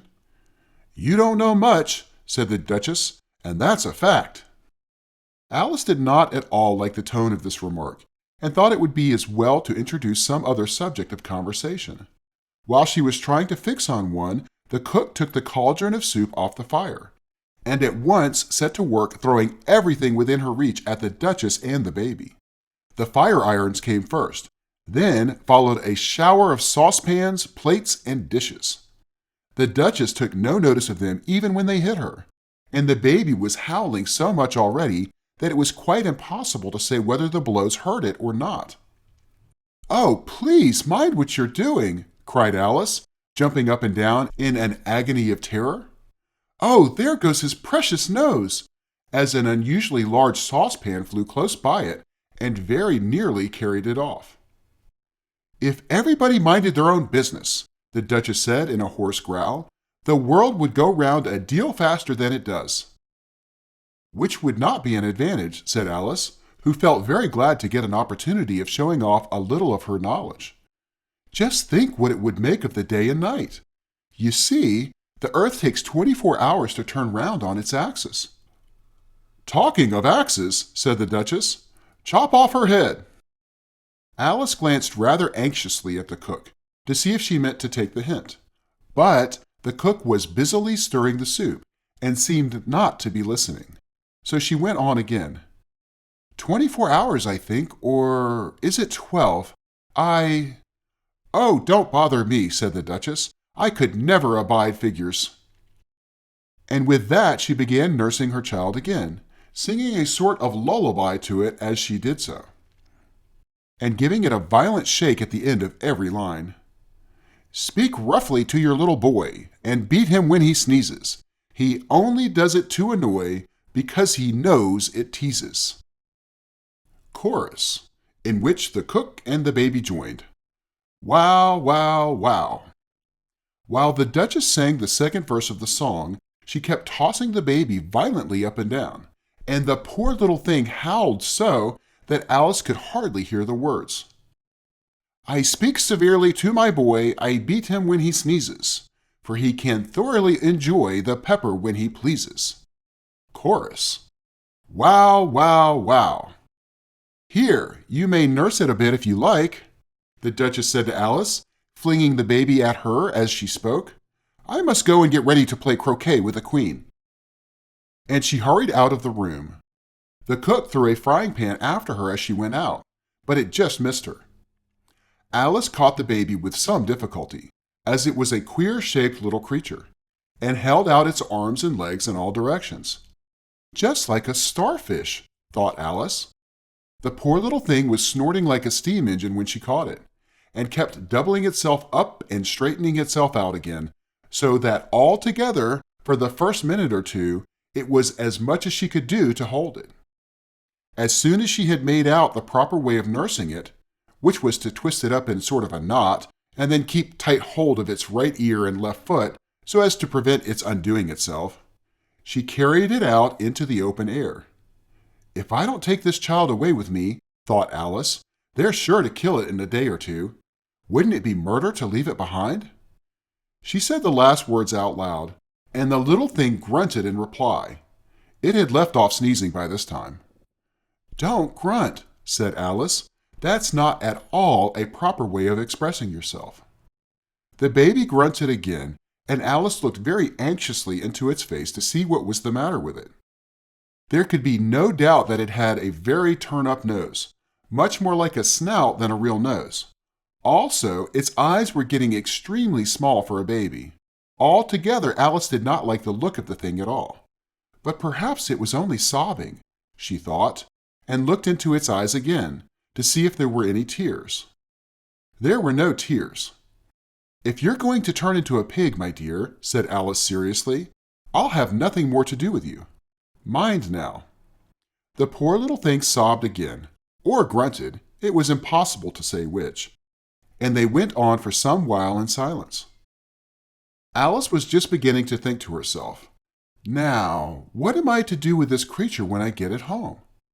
When it grunted again so violently that she looked down into its face in some alarm, this time there could be no mistake about it. It was neither more nor less than a pig, and she felt that it would be quite absurd for her to carry it further. So she set the little creature down, and felt quite relieved to see it trot away quietly into the wood. If it had grown up, she said to herself, it would have made a dreadfully ugly child. But it makes a rather handsome pig, I think. And she began thinking over other children she knew, who might do very well as pigs, and was just saying to herself, if one only knew the right way to change them, when she was a little startled by seeing the Cheshire Cat sitting on a bough of a tree a few yards off. The cat only grinned when it saw Alice. It looked good-natured, she thought. Still, it had very long claws and a great many teeth, so she felt that it ought to be treated with respect. Cheshire Puss, she began, rather timidly, as she did not at all know whether it would like the name. However, it only grinned a little wider. Come, it's pleased so far, thought Alice, and she went on. Would you tell me, please, which way I ought to go from here? That depends a good deal on where you want to get to, said the cat. I don't much care where, said Alice. Then it doesn't matter which way you go, said the cat. So long as I get somewhere, Alice added as an explanation. Oh, you're sure to do that, said the cat, if you only walk long enough. Alice felt that this could not be denied, so she tried another question. What sort of people live about here? In that direction, the cat said, waving its right paw around, lives a hatter. And in that direction, waving the other paw, lives a March hare. Visit either you like, they're both mad. But I don't want to go among mad people, Alice remarked. Oh, you can't help that, said the cat. We're all mad here. I'm mad. You're mad. How do you know I'm mad? Said Alice. You must be, said the cat, or you wouldn't have come here. Alice didn't think that proved it at all. However, she went on. And how do you know that you're mad? To begin with, said the cat, a dog's not mad. You grant that. I suppose so, said Alice. Well then, the cat went on, you see, a dog growls when it's angry, and wags its tail when it's pleased. Now I growl when I'm pleased, and wag my tail when I'm angry. Therefore, I'm mad. I call it purring, not growling, said Alice. Call it what you like, said the cat. Do you play croquet with the queen today? I should like it very much, said Alice, but I haven't been invited yet. You'll see me there, said the cat, and vanished. Alice was not much surprised at this. She was getting so used to queer things happening. While she was looking at the place where it had been, it suddenly appeared again. By the by, what became of the baby? Said the cat. I'd nearly forgotten to ask. It turned into a pig, Alice quietly said, just as if it had come back in a natural way. I thought it would, said the cat, and vanished again. Alice waited a little, half expecting to see it again, but it did not appear, and after a minute or two she walked on in the direction in which the March hare was said to live. I've seen hatters before, she said to herself. The March hare will be much the more interesting, and perhaps, as this is May, it won't be raving mad, at least not so mad as it was in March. As she said this, she looked up, and there was the cat again, sitting on a branch of a tree. Did you say pig or fig? Said the cat. I said pig, replied Alice, and I wish you wouldn't keep appearing and vanishing so suddenly. You make one quite giddy. All right, said the cat, and this time it vanished quite slowly, beginning with the end of the tail and ending with a grin, which remained some time after the rest of it had gone. Well, I've often seen a cat without a grin, thought Alice, but a grin without a cat? It's the most curious thing I ever saw in my life. She had not gone much farther before she came in sight of the house of the March hare. She thought it must be the right house because the chimneys were shaped like ears and the roof was thatched with fur. It was so large a house that she did not like to go nearer till she had nibbled some more of the left-hand bit of mushroom, and raised herself to about 2 feet high. Even then she walked up towards it rather timidly, saying to herself, Suppose it should be raving mad after all. I almost wish I'd gone to see the hatter instead. Chapter 7. A Mad Tea Party. There was a table set out under a tree in front of the house, and the March hare and the hatter were having tea at it. A dormouse was sitting between them, fast asleep, and the other two were using it as a cushion, resting their elbows on it and talking over its head. Very uncomfortable for the dormouse, thought Alice. Only, as it's asleep, I suppose it doesn't mind. The table was a large one, but the three were all crowded together at one corner of it. No room! No room! They cried out when they saw Alice coming. There's plenty of room, said Alice indignantly, and she sat down in a large armchair at one end of the table. Have some wine, the March hare said in an encouraging tone. Alice looked all around the table, but there was nothing on it but tea. I don't see any wine, she remarked. There isn't any, said the March hare. Then it wasn't very civil of you to offer it, said Alice angrily. It wasn't very civil of you to sit down without being invited, said the March hare. I didn't know it was your table, said Alice. "It's late for many more than 3. "Your hair wants cutting," said the Hatter. He had been looking at Alice for some time with great curiosity, and this was his first speech. "You should learn not to make personal remarks," Alice said with some severity. "It's very rude." The Hatter opened his eyes very wide on hearing this, but all he said was, "Why is a raven like a writing desk?" "Come, we shall have some fun now," thought Alice. "I'm glad they've begun asking riddles. I believe I can guess that." She added aloud, "Do you mean that you think you can find out the answer to it?" said the March Hare. "Exactly so," said Alice. "Then you should say what you mean," the March Hare went on. "I do," Alice hastily replied. At least I mean what I say. That's the same thing, you know." "Not the same thing a bit," said the Hatter. "You might just as well say that 'I see what I eat' is the same thing as 'I eat what I see.' You might just as well say," added the March Hare, "that 'I like what I get' is the same as 'I get what I like.'" "You might just as well say," added the Dormouse, who seemed to be talking in his sleep, "that 'I breathe when I sleep' is the same as 'I sleep when I breathe.'" "It is the same thing with you," said the Hatter. And here the conversation dropped, and the party sat silent for a minute, while Alice thought over all she could remember about ravens and writing desks, which wasn't much. The Hatter was the first to break the silence. "What day of the month is it?" he said, turning to Alice. He had taken his watch out of his pocket and was looking at it uneasily, shaking it every now and then and holding it to his ear. Alice considered a little and then said, "The 4th."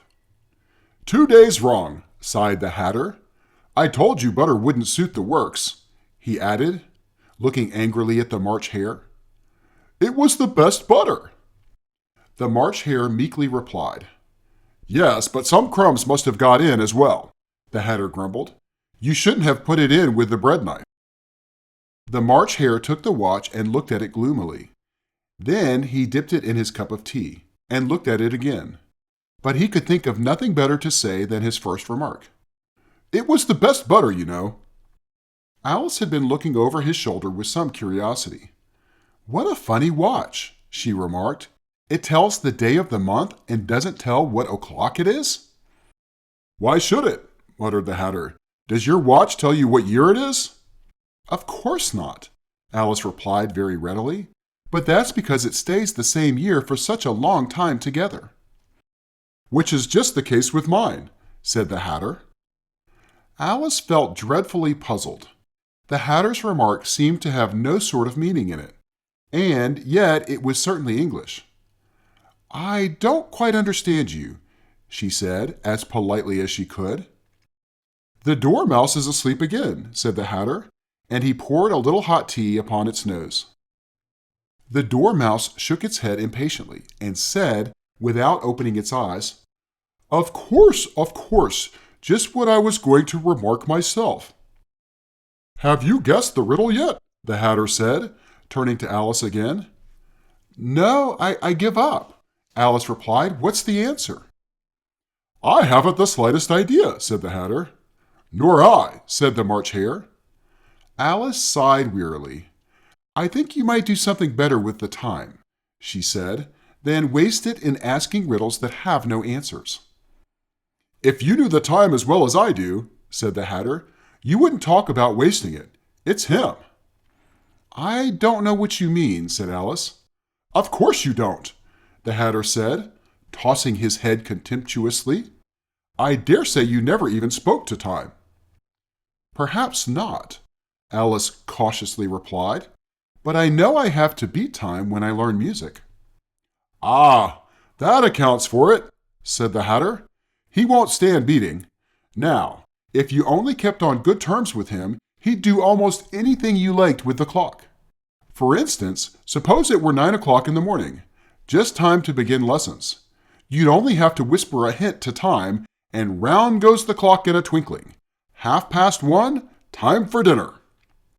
"I only wish it was," the March Hare said to itself in a whisper.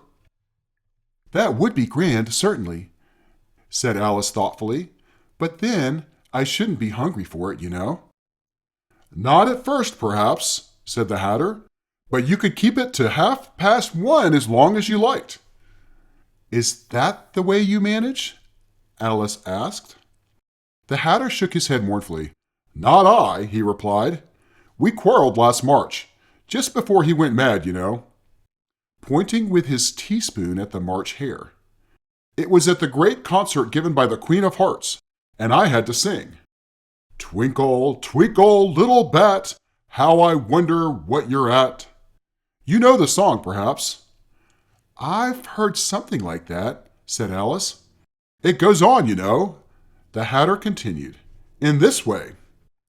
Up upon the world you fly, like a tea tray in the sky. Twinkle, twinkle. Here, the dormouse shook itself and began singing in its sleep. Twinkle, twinkle, twinkle, twinkle, and went on so long they had to pinch it to make it stop.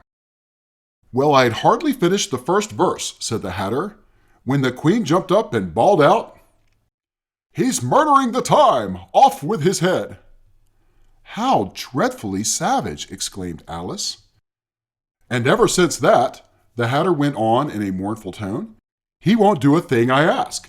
It's always 6 o'clock now. A bright idea came into Alice's head. Is that the reason so many tea things are put out here? She asked. Yes, that's it, said the Hatter with a sigh. It's always tea time, and we've no time to wash the things between whiles. Then you keep moving round, I suppose, said Alice. Exactly so, said the Hatter, as the things get used up. But what happens when you come to the beginning again? Alice ventured to ask. Suppose we change the subject, the March Hare interrupted, yawning. I'm getting tired of this. I vote the young lady tells us a story. I'm afraid I don't know one, said Alice, rather alarmed at the proposal. Then the Dormouse shall, they both cried. Wake up, Dormouse! And they pinched it on both sides at once. The Dormouse slowly opened his eyes. I wasn't asleep, he said in a hoarse, feeble voice. I heard every word you fellows were saying. Tell us a story, said the March Hare. Yes, please do, pleaded Alice. And be quick about it, added the Hatter, or you'll be asleep again before it's done. Once upon a time, there were 3 little sisters. The Dormouse began in a great hurry, and their names were Elsie, Lacey, and Tilly, and they lived at the bottom of a well. What did they live on? Said Alice, who always took a great interest in questions of eating and drinking. They lived on treacle, said the Dormouse, after thinking a minute or two. They couldn't have done that, you know, Alice gently remarked. They'd have been ill. So they were, said the Dormouse, very ill. Alice tried to fancy to herself what such an extraordinary ways of living would be like, but it puzzled her too much, so she went on. But why did they live at the bottom of a well? Take some more tea, the March Hare said to Alice very earnestly. I've had nothing yet, Alice replied in an offended tone, so I can't take more. You mean you can't take less, said the Hatter. It's very easy to take more than nothing. Nobody asked your opinion, said Alice. Who's making personal remarks now? The Hatter asked triumphantly. Alice did not quite know what to say to this, so she helped herself to some tea and bread and butter, and then turned to the Dormouse and repeated her question. Why did they live at the bottom of a well? The Dormouse again took a minute or two to think about it, and then said, It was a treacle well. There's no such thing. Alice was beginning very angrily, but the Hatter and the March Hare went, Shh, shh, and the Dormouse sulkily remarked, If you can't be civil, you'd better finish the story for yourself. No, please go on, Alice said very humbly. I won't interrupt again. I dare say there may be one. One indeed, said the Dormouse indignantly. However, he consented to go on. And so these 3 little sisters, they were learning to draw, you know. What did they draw? Said Alice, quite forgetting her promise. Treacle, said the Dormouse, without considering at all this time. I want a clean cup, interrupted the Hatter. Let's all move one place on. He moved as he spoke, and the Dormouse followed him. The March Hare moved into the Dormouse's place, and Alice rather unwillingly took the place of the March Hare. The Hatter was the only one who got any advantage from the change, and Alice was a good deal worse off than before, as the March Hare had just upset the milk jug into his plate. Alice did not wish to offend the Dormouse again, so she began very cautiously. But I don't understand. Where did they draw the treacle from? You can draw water out of a water well, said the Hatter, so I should think you can draw treacle out of a treacle well. Eh, stupid? But they were in the well, Alice said to the Dormouse, not choosing to notice this last remark. Of course they were, said the Dormouse. Well in. This answer so confused poor Alice that she let the Dormouse go on for some time without interrupting it. They were learning to draw, the Dormouse went on, yawning and rubbing its eyes, for it was getting very sleepy. And they drew all manner of things, everything that begins with an M. Why with an M? Said Alice. Why not? Said the March Hare. Alice was silent. The Dormouse had closed its eyes by this time and was going off into a doze. But, on being pinched by the Hatter, it woke up again with a little shriek and went on. That begins with an M, such as mousetraps, and the moon, and memory, and muchness. You know you say things are much of a muchness. Did you ever see such a thing as a drawing of a muchness? Really, now you ask me, said Alice, very much confused. I don't think... Then you shouldn't talk, said the Hatter. This piece of rudeness was more than Alice could bear. She got up in great disgust and walked off.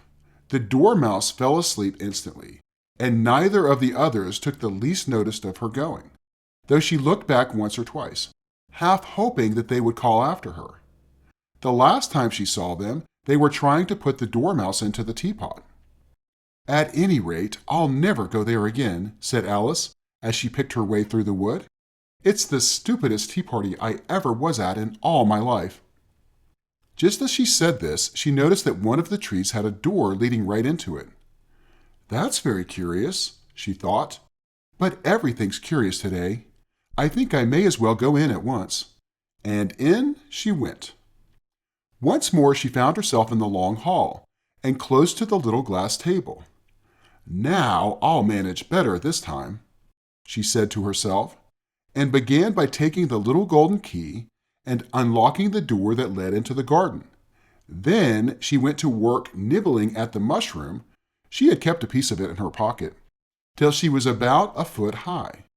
Then she walked down the little passage, and then she found herself at last in the beautiful garden, among the bright flower beds and the cool fountains. Chapter 8. The Queen's Croquet Ground. A large rose tree stood near the entrance of the garden. The roses growing on it were white, but there were 3 gardeners at it, busily painting them red. Alice thought this a very curious thing, and she went nearer to watch them. And just as she came up to them, she heard one of them say, "Look out now, Five! Don't go splashing paint all over me like that." "I couldn't help it," said Five in a sulky tone. "Seven jogged my elbow." On which Seven looked up and said, "That's right, Five. Always lay the blame on others." "You better not talk," said Five. "I heard the Queen say only yesterday you deserved to be beheaded."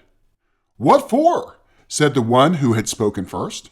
"That's none of your business, too," said Seven. "Yes, it is his business," said Five, "and I'll tell him. It was for bringing the cook tulip roots instead of onions." Seven flung down his brush, and had just begun, "Well, of all the unjust things," when his eye chanced to fall upon Alice, as she stood watching them, and he checked himself suddenly. The others looked round also, and all of them bowed low. "Would you tell me," said Alice, a little timidly, "why you are painting those roses." 5 and 7 said nothing, but looked at 2. 2 began in a low voice. "Why, the fact is, you see, miss, this here ought to have been a red rose tree, and we put a white one in by mistake. And if the queen was to find it out, we should all have our heads cut off, you know. So you see, miss, we're doing our best afore she comes to—" At this moment, 5, who had been anxiously looking across the garden, called out, "The queen! The queen!" And the 3 gardeners instantly threw themselves flat upon their faces. There was a sound of many footsteps, and Alice looked round, eager to see the queen. First came 10 soldiers carrying clubs. They were all shaped like the 3 gardeners, oblong and flat, with their hands and feet at the corners. Next, the 10 courtiers. These were ornamented all over with diamonds, and walked 2 and 2, as the soldiers did. After these came the royal children. There were 10 of them, and the little dears came jumping merrily along hand in hand, in couples. They were all ornamented with hearts. Next came the guests, mostly kings and queens, and among them Alice recognized the white rabbit. It was talking in a hurried, nervous manner, smiling at everything that was said, and went by without noticing her. Then followed the knave of hearts, carrying the king's crown on a crimson velvet cushion. And, last of all this grand procession, came the king and queen of hearts. Alice was rather doubtful whether she ought not to lie down on her face like the 3 gardeners, but she could not remember ever having heard of such a rule at processions. And, besides, what would be the use of a procession, thought she, if people had all to lie down upon their faces, so they couldn't see it? So she stood still where she was and waited. When the procession came opposite to Alice, they all stopped and looked at her. And the queen said severely, "Who is this?" She said it to the knave of hearts, who only bowed and smiled in reply. "Idiot!" said the queen, tossing her head impatiently, and turning to Alice, she went on, "What's your name, child?" "My name is Alice, so please your majesty," said Alice very politely, but she added to herself, "Why, they're only a pack of cards after all. I needn't be afraid of them." "And who are these?" said the queen, pointing to the 3 gardeners who were lying round the rose tree. For, you see, as they were lying on their faces, and the pattern of their backs was the same as the rest of the pack, she could not tell whether they were gardeners, or soldiers, or courtiers, or 3 of her own children. "How should I know?" said Alice, surprised at her own courage. "It's no business of mine." The queen turned crimson with fury, and after glaring at her for a moment like a wild beast, screamed, "Off with her head! Off!" "Nonsense," said Alice, very loudly and decidedly. And the queen was silent. The king laid his hand upon her arm, and timidly said, "Consider, my dear, she is only a child." The queen turned angrily away from him, and said to the knave, "Turn them over." The knave did so, very carefully, with one foot. "Get up," said the queen in a shrill, loud voice, and the 3 gardeners instantly jumped up, and began bowing to the king, the queen, the royal children, and everybody else. "Leave off that," screamed the queen. "You make me giddy." And then, turning to the rose tree, she went on, "What have you been doing here?"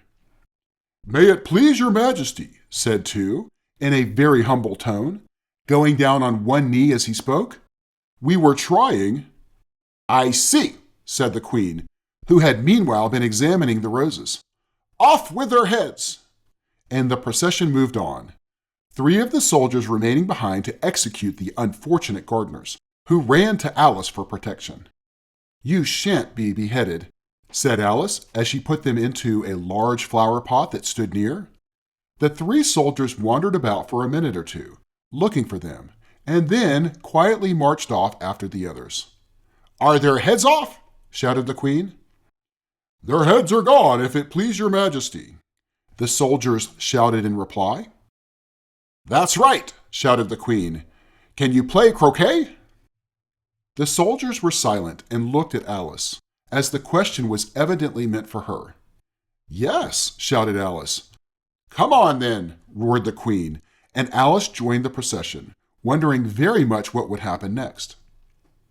It's a very fine day," said a timid voice at her side. She was walking by the White Rabbit, who was peeping anxiously into her face. "Very," said Alice. "Where's the Duchess?" "Hush, hush," said the rabbit in a low, hurried tone.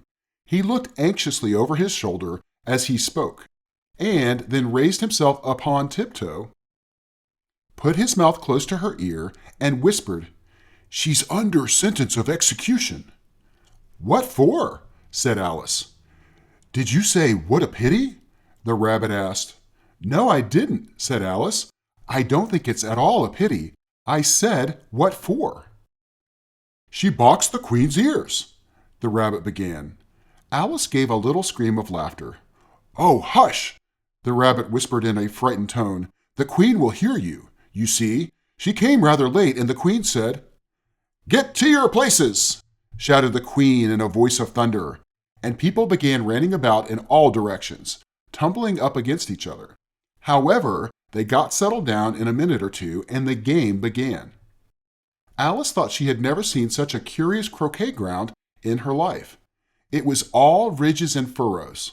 The balls were live hedgehogs, the mallets live flamingos, and the soldiers had to double themselves up to stand on their hands and feet to make the arches. The chief difficulty Alice found at first was in managing her flamingo. She succeeded in getting its body tucked away, comfortably enough under her arm, with its legs hanging down, but generally, just as she had got its neck nicely straightened out and was going to give the hedgehog a blow with its head, it would twist itself round and look up in her face, with such a puzzled expression that she could not help bursting out laughing. And when she had got its head down and was going to begin again, it was very provoking to find that the hedgehog had unrolled itself and was in the act of crawling away. Besides all this, there was generally a ridge or a furrow in the way wherever she wanted to send the hedgehog to, and as the doubled-up soldiers were always getting up and walking off to other parts of the ground, Alice soon came to the conclusion that it was a very difficult game indeed. The players all played at once without waiting for turns, quarreling all the while, and fighting for the hedgehogs. And in a very short time the queen was in a furious passion, and went stamping about and shouting, "Off with his head!" or "Off with her head!" about once in a minute. Alice began to feel very uneasy. To be sure, she had not as yet had any dispute with the queen, but she knew that it might happen any minute. And then, thought she, what would become of me? They're dreadfully fond of beheading people here. The great wonder is that there's anyone left alive. She was looking about for some way of escape and wondering whether she could get away without being seen, when she noticed a curious appearance in the air. It puzzled her very much at first, but after watching it a minute or two, she made it out to be a grin, and she said to herself, "It's the Cheshire Cat. Now I shall have somebody to talk to." "How are you getting on?" said the cat, as soon as there was mouth enough for it to speak with. Alice waited till the eyes appeared and then nodded. It's no use speaking to it, she thought, till its ears have come, or at least one of them. In another minute the whole head appeared, and then Alice put down her flamingo and began an account of the game, feeling very glad she had someone to listen to her. The cat seemed to think there was enough of it now in sight, and no more of it appeared. "I don't think they play at all fairly," Alice began, in rather a complaining tone. "And they all quarrel so dreadfully one can't hear oneself speak. And they don't seem to have any rules in particular. At least, if there are, nobody attends to them. And you've no idea how confusing it is, all the things being alive. For instance, there's the arch I've got to go through next, walking about at the other end of the ground. And I should have croqueted the queen's hedgehog just now, only it ran away when it saw mine coming." "How do you like the queen?" said the cat in a low voice.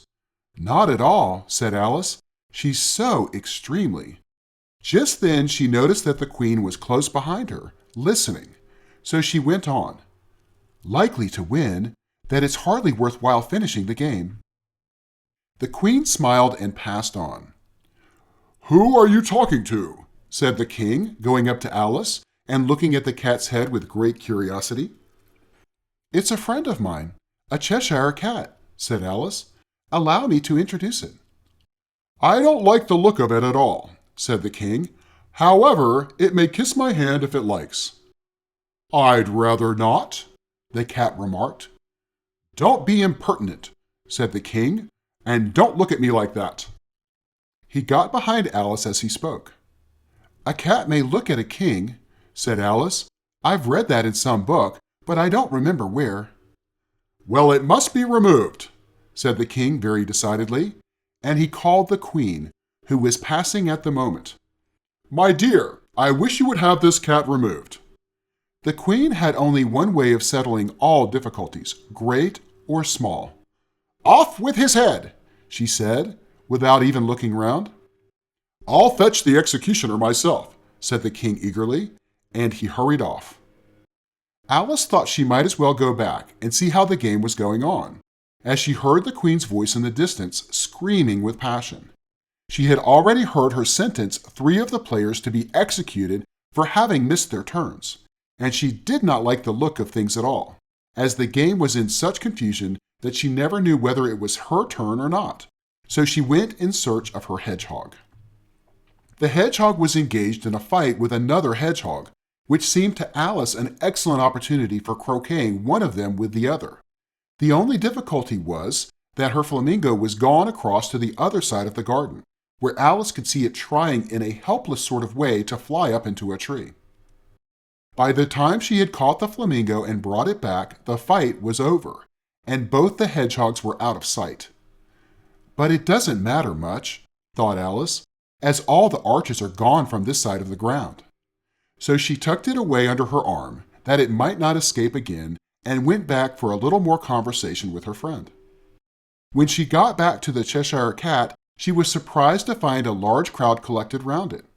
There was a dispute going on between the executioner, the king, and the queen, who were all talking at once, while all the rest were quite silent, and looked very uncomfortable. The moment Alice appeared, she was appealed to by all 3 to settle the question, and they repeated their arguments to her, though, as they all spoke at once, she found it very hard indeed to make out exactly what they said. The executioner's argument was that you couldn't cut off a head unless there was a body to cut it off from, that he had never had to do such a thing before, and he wasn't going to begin at his time of life. The king's argument was that anything that had a head could be beheaded, and that you weren't to talk nonsense. The queen's argument was that if something wasn't done about it in less than no time, she'd have everybody executed, all round. It was this last remark that had made the whole party look so grave and anxious. Alice could think of nothing else to say but, "It belongs to the Duchess. You'd better ask her about it." "She's in prison," the queen said to the executioner. "Fetch her here." And the executioner went off like an arrow. The cat's head began fading away the moment he was gone, and by the time he had come back with the Duchess, it had entirely disappeared. So the king and the executioner ran wildly up and down looking for it, while the rest of the party went back to the game. Chapter 9. The Mock Turtle Story. "You can't think how glad I am to see you again, you dear old thing," said the Duchess as she tucked her arm affectionately into Alice's, and they walked off together. Alice was very glad to find her in such a pleasant temper, and thought to herself that perhaps it was only the pepper that had made her so savage when they met in the kitchen. "When I'm a duchess," she said to herself, not in a very hopeful tone though, "I won't have any pepper in my kitchen at all. Soup does very well without. Maybe it's always pepper that makes people so hot-tempered," she went on, very much pleased at having found out a new kind of rule. and vinegar that makes them sour, and chamomile that makes them bitter, and barley sugar and such things that make children sweet-tempered? I only wish people knew that. Then they wouldn't be so stingy about it, you know." She had quite forgotten the Duchess by this time, and was a little startled when she heard her voice close to her ear. "You're thinking about something, my dear, and that makes you forget to talk. I can't tell you just now what the moral of that is, but I shall remember it in a bit." "Perhaps it hasn't one," Alice ventured to remark. "Tut, tut, child," said the Duchess. "Everything's got a moral, if only you can find it." And she squeezed herself up closer to Alice's side as she spoke. Alice did not much like keeping so close to her. First, because the Duchess was very ugly, and secondly, because she was exactly the right height to rest her chin upon Alice's shoulder, and it was an uncomfortably sharp chin. However, she did not like to be rude, so she bore it as well as she could. "The game's going on rather better now," she said, by way of keeping up the conversation a little. "'Tis so," said the Duchess, "and the moral of that is, oh, 'tis love that makes the world go round."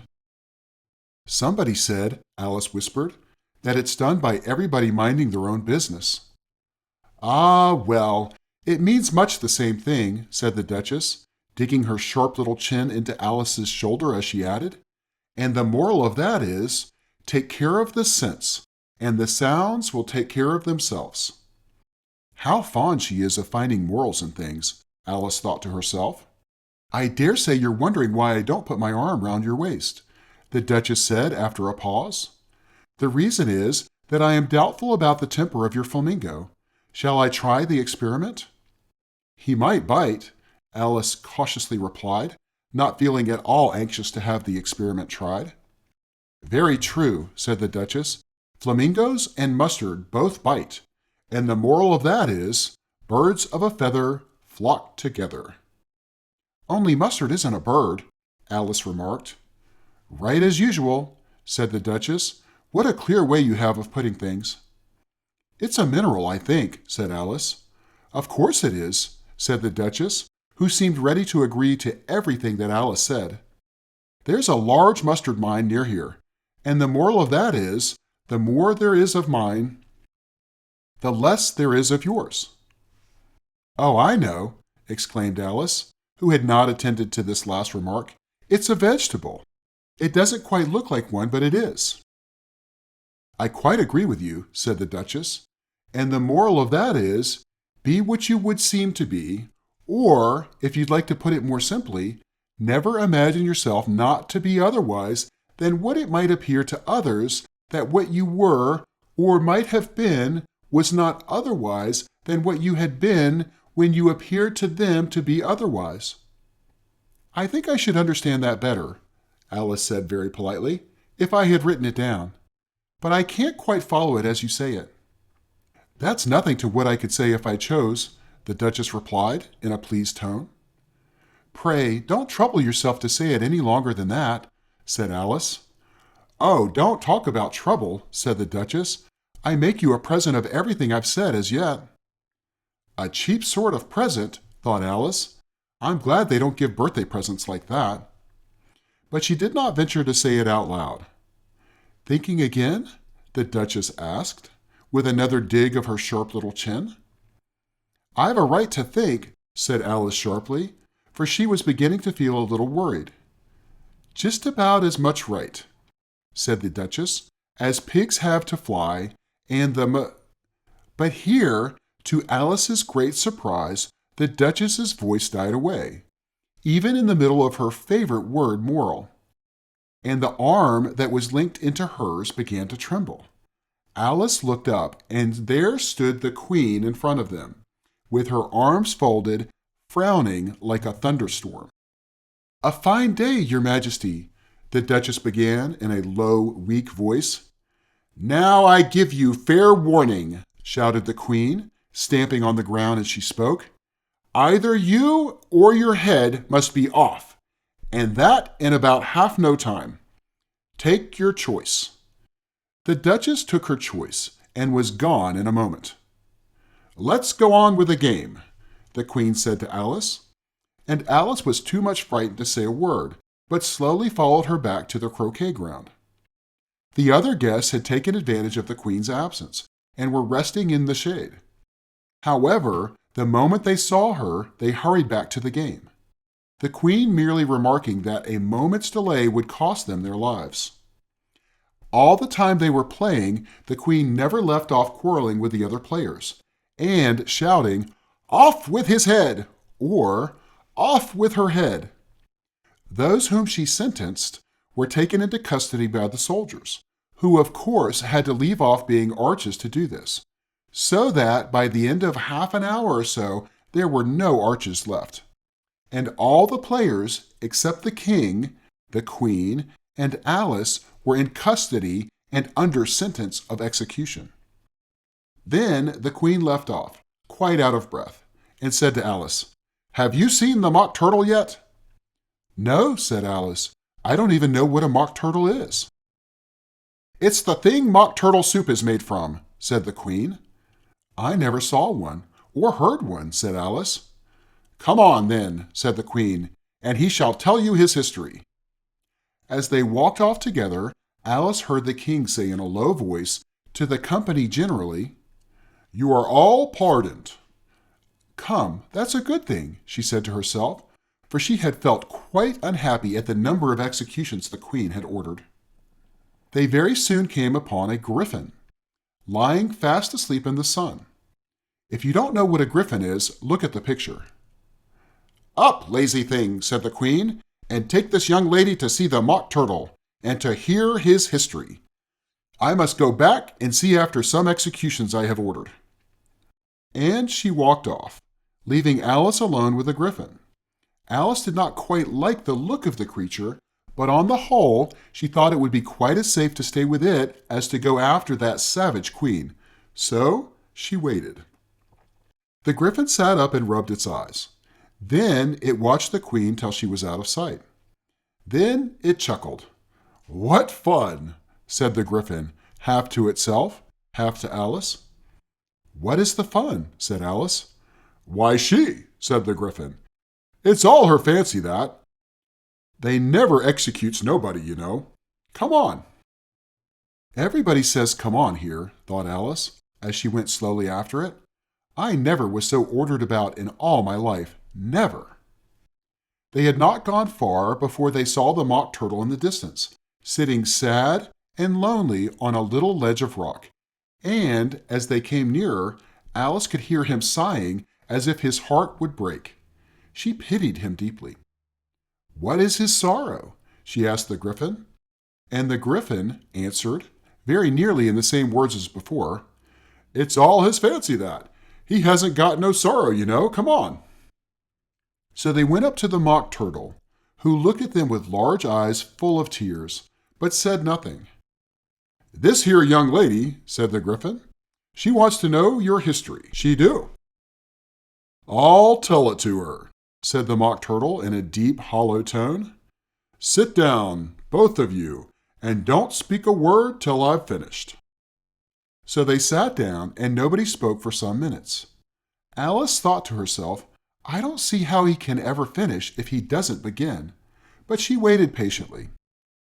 "Once," said the Mock Turtle at last, with a deep sigh, "I was a real turtle."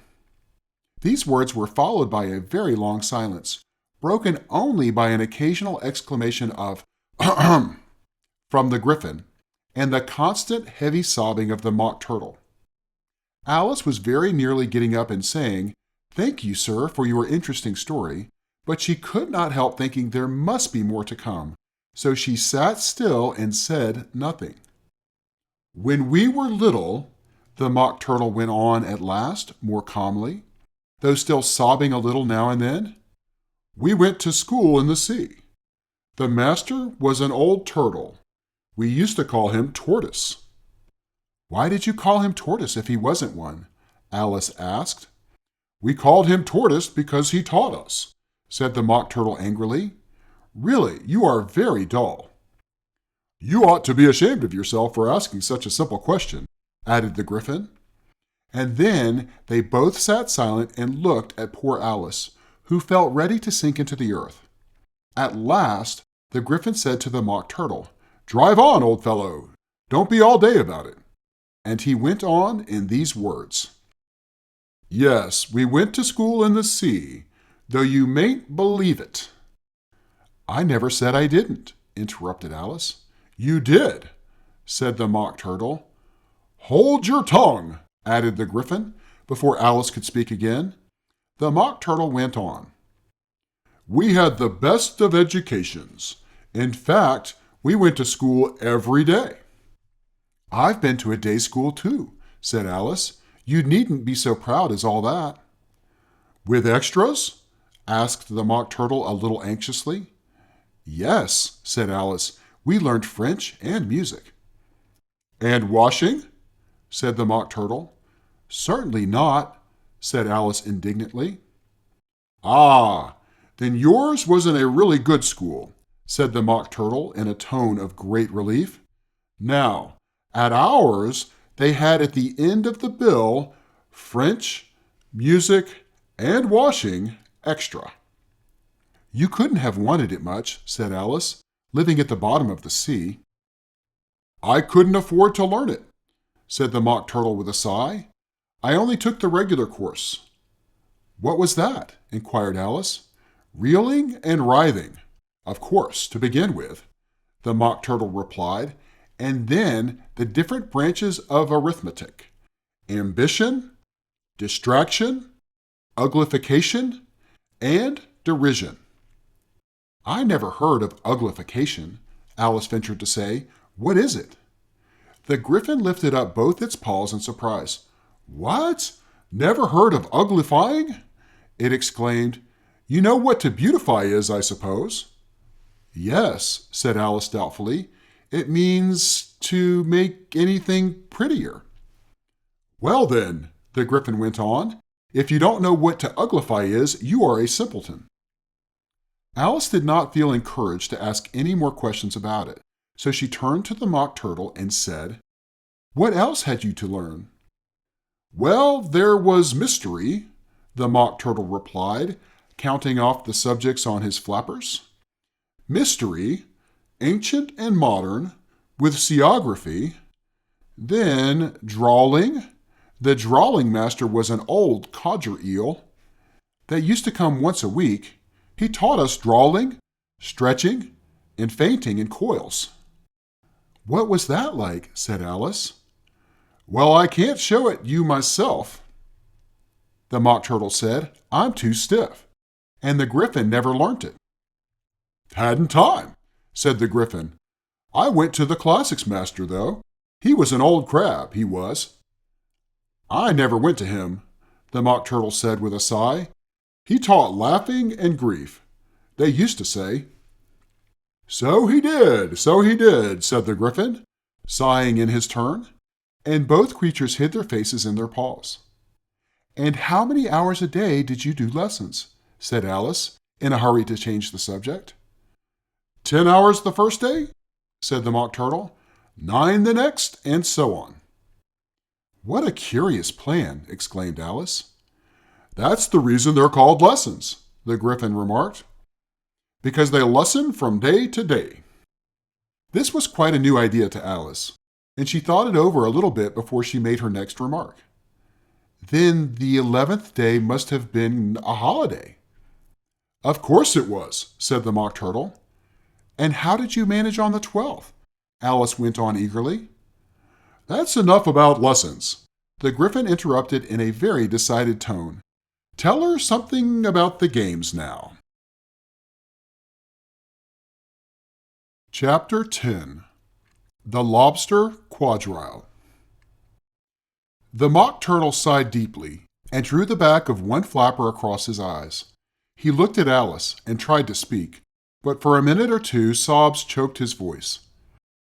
"Same as if he had a bone in his throat," said the Gryphon, and it set to work shaking him and punching him in the back. At last, the Mock Turtle recovered his voice, and, with tears running down his cheeks, he went on again. You may not have lived much under the sea. I haven't, said Alice. And perhaps you were never even introduced to a lobster. Alice began to say, I once tasted, but checked herself hastily and said, No, never.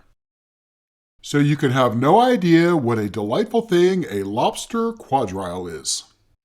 No, indeed, said Alice. What sort of dance is it? Why, said the Gryphon, you first form into a line along the seashore. 2 lines, cried the Mock Turtle. Seals, turtles, salmon, and so on. Then, when you've cleared all the jellyfish out of the way... That generally takes some time, interrupted the Gryphon. You advance twice. Each with a lobster as a partner, cried the Gryphon. Of course, the Mock Turtle said. Advance twice, set 2 partners. Change lobsters and retire in same order, continued the Gryphon. Then you know, the Mock Turtle went on, you throw the lobsters, shouted the Gryphon, with a bound into the air, as far out to sea as you can. Swim after them, screamed the Gryphon. Turn a somersault in the sea, cried the Mock Turtle, capering wildly about. Change lobsters again, yelled the Gryphon at the top of its voice.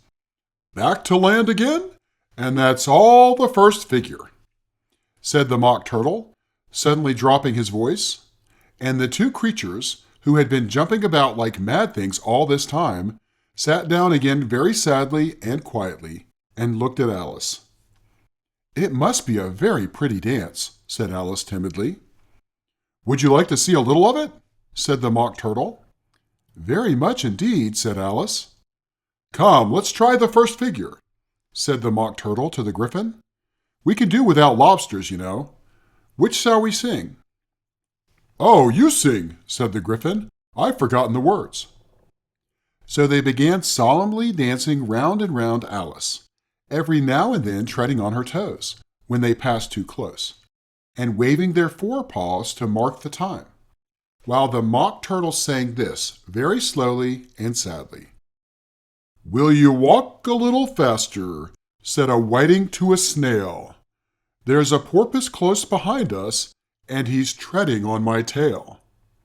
See how eagerly the lobsters and the turtles all advance. They are waiting on the shingle. Will you come and join the dance? Will you? Won't you? Will you? Won't you?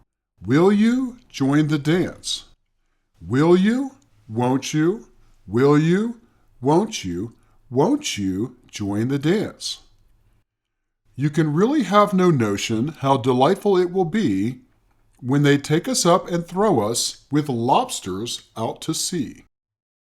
But the snail replied, too far, and gave a look askance.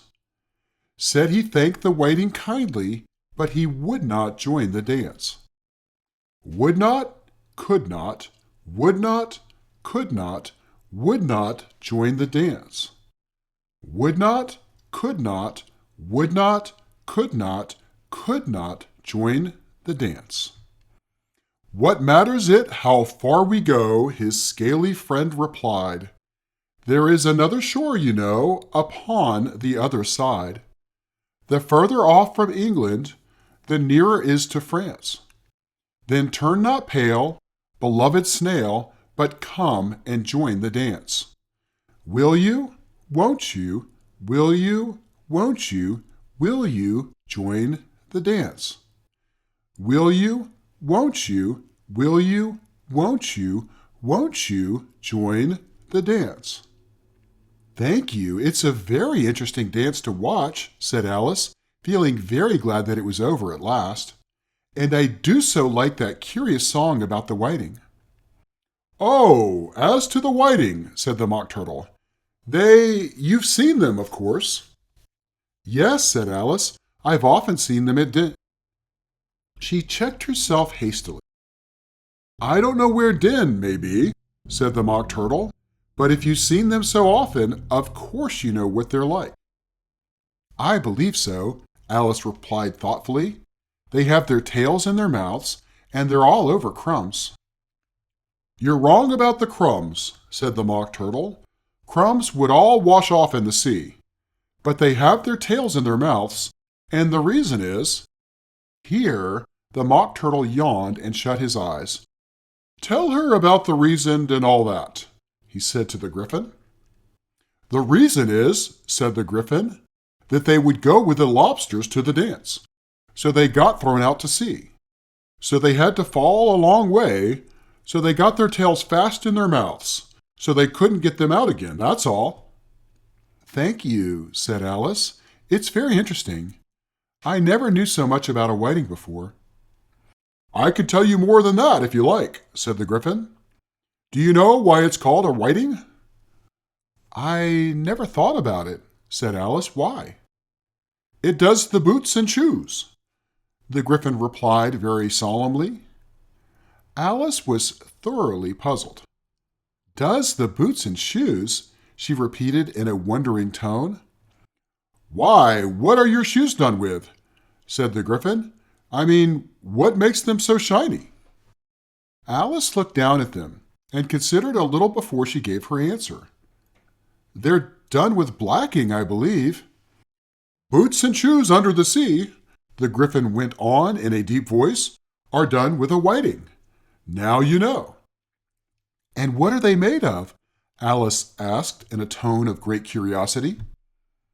"Soles and eels, of course," the Griffin replied rather impatiently. "Any shrimp could have told you that."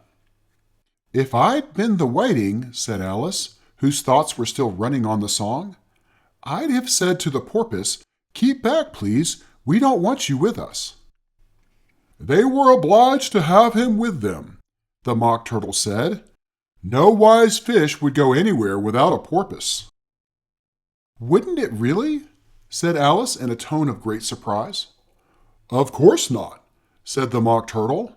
"Why, if a fish came to me and told me he was going a journey, I should say, 'With what porpoise?'"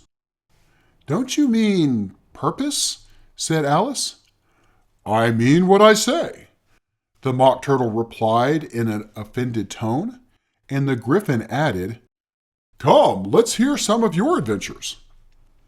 "I could tell you my adventures beginning from this morning," said Alice a little timidly, "but it's no use going back to yesterday, because I was a different person then." "Explain all that," said the Mock Turtle. "No, no, the adventures first," said the Griffin in an impatient tone. "Explanations take such a dreadful time." So Alice began telling them her adventures from the time when she first saw the white rabbit. She was a little nervous about it just at first. The two creatures got so close to her, one on each side, and opened their eyes and mouths so very wide. But she gained courage as she went on. Her listeners were perfectly quiet till she got to the part about her repeating, "You are old, Father William," to the caterpillar, and the words all coming different. And then the Mock Turtle drew a long breath and said, "That's very curious." "It's all about as curious as it can be," said the Griffin. "It all came different," the Mock Turtle repeated thoughtfully. "I should like to hear her try and repeat something new. Tell her to begin." He looked at the Griffin as if he thought it had some kind of authority over Alice. "Stand up and repeat, 'Tis the voice of the sluggard,'" said the Griffin. "How the creatures order one about and make one repeat lessons," thought Alice.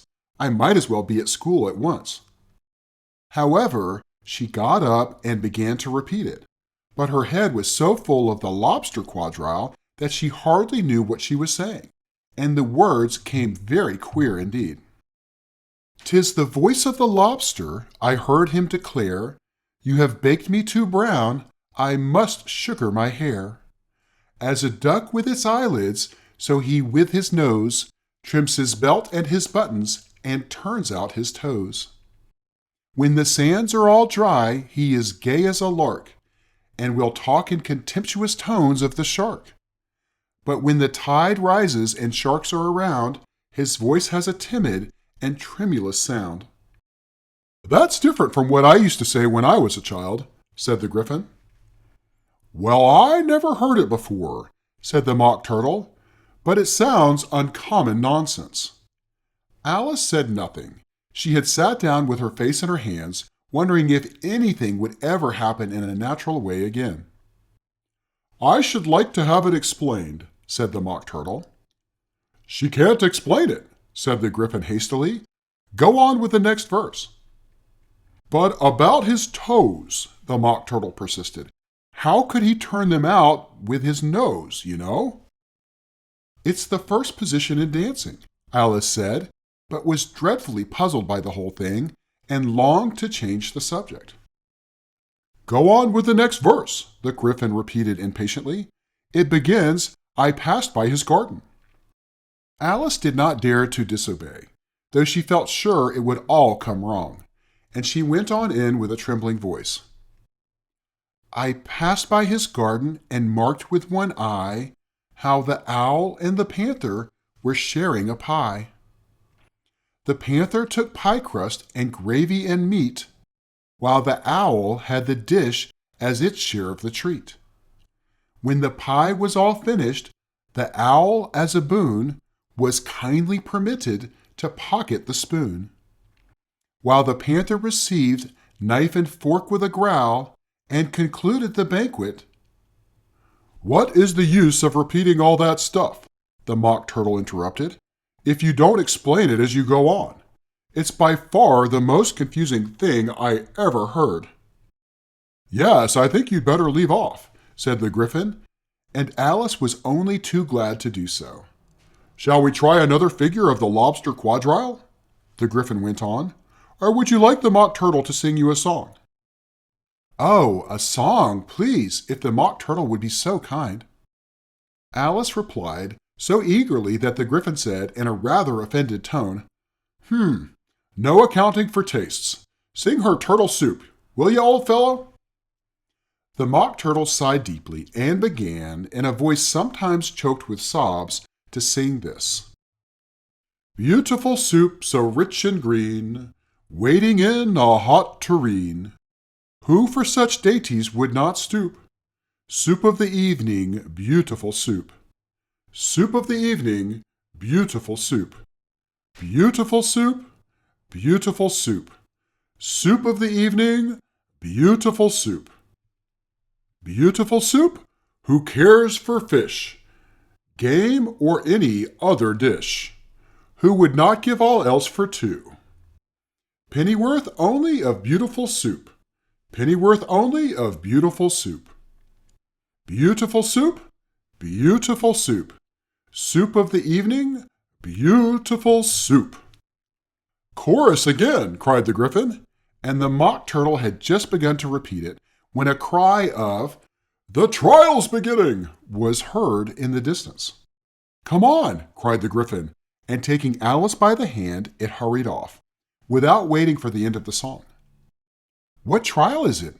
Alice panted as she ran, but the Gryphon only answered, "Come on!" and ran the faster, while more and more faintly came, carried on the breeze that followed them, the melancholy words, "Soup of the evening, beautiful, beautiful soup." Chapter 11. Who Stole the Tarts?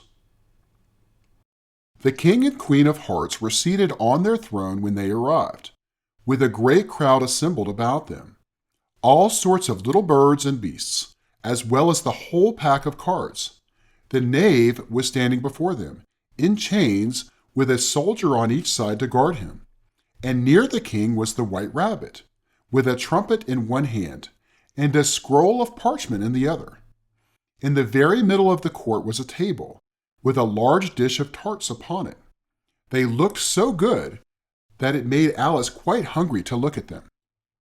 "I wish they'd get the trial done," she thought, "and hand round the refreshments." But there seemed to be no chance of this, so she began looking at everything about her, to pass away the time. Alice had never been in a court of justice before, but she had read about them in books, and she was quite pleased to find that she knew the name of nearly everything there. "That's the judge," she said to herself, because of his great wig. The judge, by the way, was the king, and as he wore his crown over the wig, look at the frontispiece if you want to see how he did it. He did not look at all comfortable, and it was certainly not becoming. "And that's the jury box," thought Alice, "and those 12 creatures." She was obliged to say creatures, you see, because some of them were animals and some were birds. "I suppose they are the jurors." She said this last word 2 or 3 times over to herself, being rather proud of it, for she thought, and rightly too, that very few little girls of her age knew the meaning of it all. However, jurymen would have done just as well. The 12 jurors were all writing very busily on slates. "What are they doing?" Alice whispered to the Griffin. "They can't have anything to put down yet before the trial's begun." "They're putting down their names," the Griffin whispered in reply, "for fear that they should forget them before the end of the trial." "Stupid things," Alice began in a loud, indignant voice, but she stopped hastily, for the White Rabbit cried out, "Silence in the court!" And the king put on his spectacles and looked anxiously round to make out who was talking. Alice could see, as well as if she were looking over their shoulders, that all the jurors were writing down stupid things on their slates.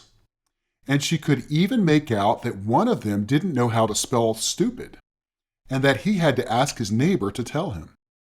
"A nice muddle their slates will be in before the trial's over," thought Alice. One of the jurors had a pencil that squeaked. This, of course, Alice could not stand, and she went round the court and got behind him, and very soon found an opportunity of taking it away. She did it so quickly that the poor little juror, it was Bill the lizard, could not make out at all what had become of it. So, after hunting all about for it, he was obliged to write with one finger for the rest of the day. And this was of very little use, as it left no mark on the slate.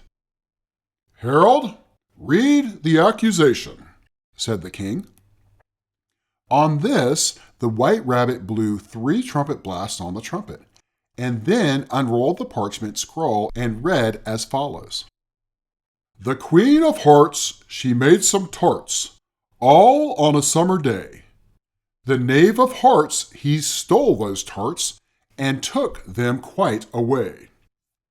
"Consider your verdict," the king said to the jury.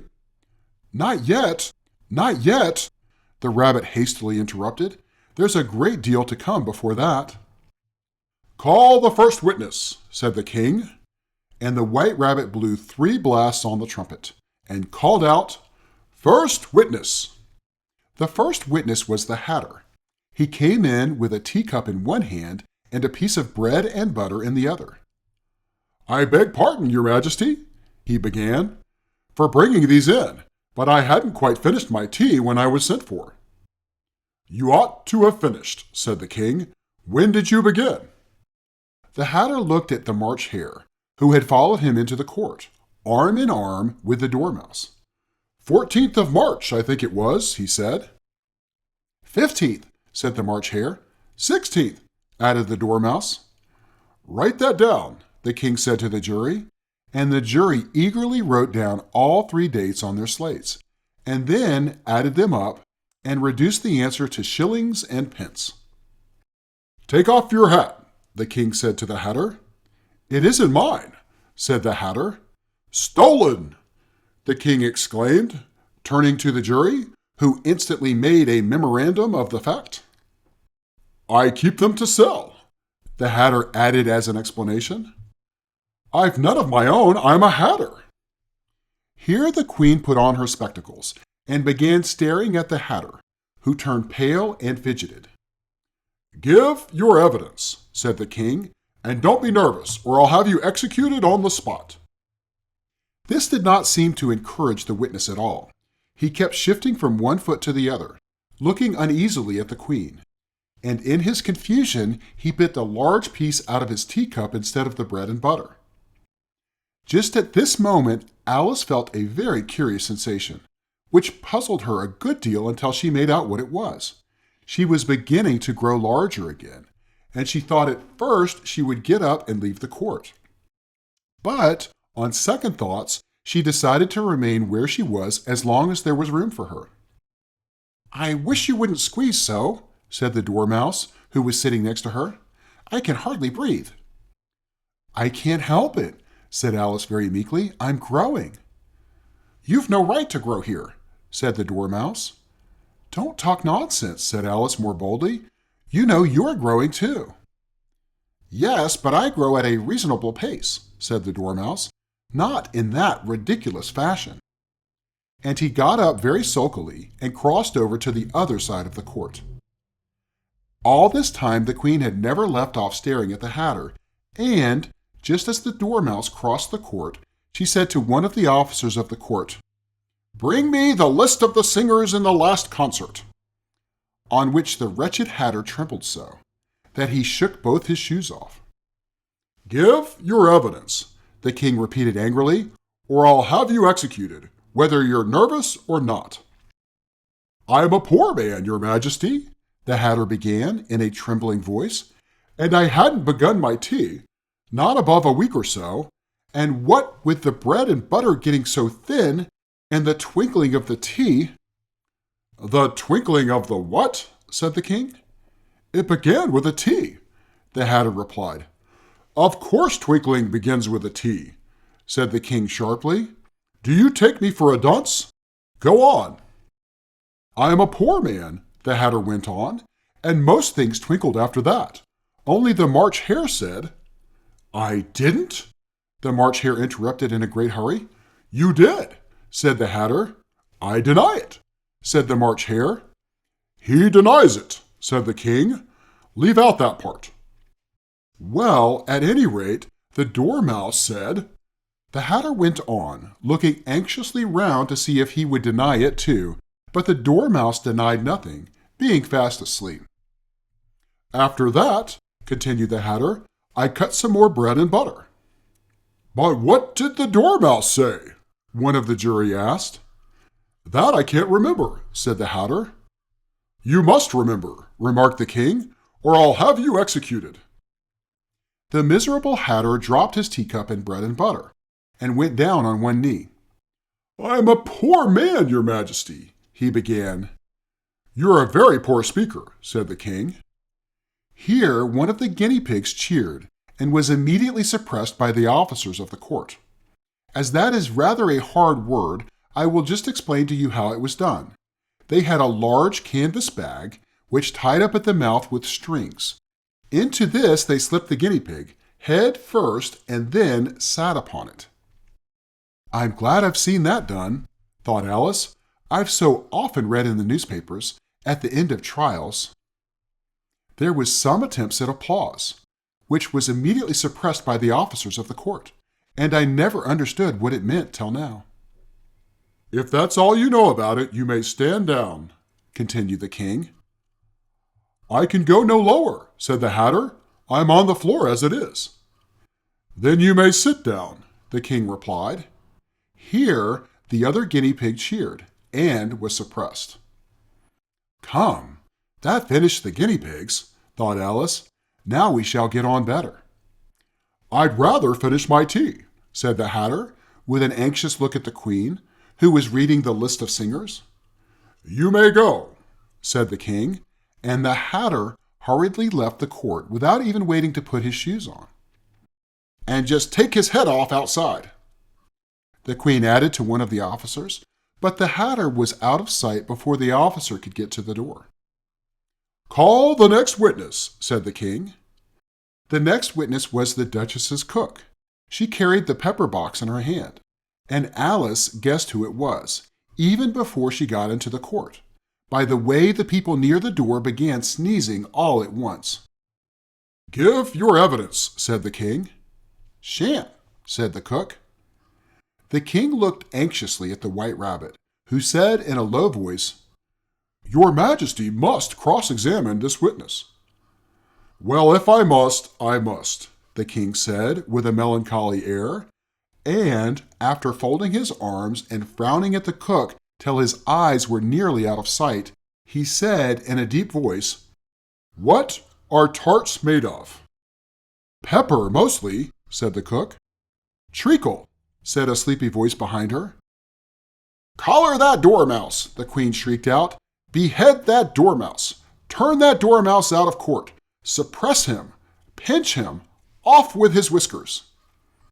For some minutes, the whole court was in confusion, getting the dormouse turned out, and by the time they had settled down again, the cook had disappeared. "Never mind," said the king, with an air of great relief. "Call the next witness." And he added in an undertone to the queen, "Really, my dear, you must cross-examine the next witness. It quite makes my forehead ache." Alice watched the white rabbit as he fumbled over the list, feeling very curious to see what the next witness would be like. "For they haven't got much evidence yet," she said to herself. Imagine her surprise when the white rabbit read out at the top of his shrill little voice the name Alice. Chapter 12. Alice's Evidence. "Here!" cried Alice, quite forgetting in the flurry of the moment how large she had grown in the last few minutes, and she jumped up in such a hurry that she tipped over the jury box with the edge of her skirt, upsetting all the jurymen onto the heads of the crowd below, and there they lay sprawling about, reminding her very much of a globe of goldfish she had accidentally upset the week before. "Oh, I beg your pardon!" she exclaimed in a tone of great dismay, and began picking them up again as quickly as she could, for the accident of the goldfish kept running in her head, and she had a vague sort of idea that they must be collected at once and put back into the jury box, or they would die. "The trial cannot proceed," said the king in a very grave voice, "until all the jurymen are back in their proper places. All," he repeated with great emphasis, looking hard at Alice as he said do. Alice looked at the jury box and saw that, in her haste, she had put the lizard in head downwards, and the poor little thing was waving its tail about in a melancholy way, being quite unable to move. She soon got it out again and put it right. "Not that it signifies much," she said to herself. "I should think it would be quite as much use in the trial one way up as the other."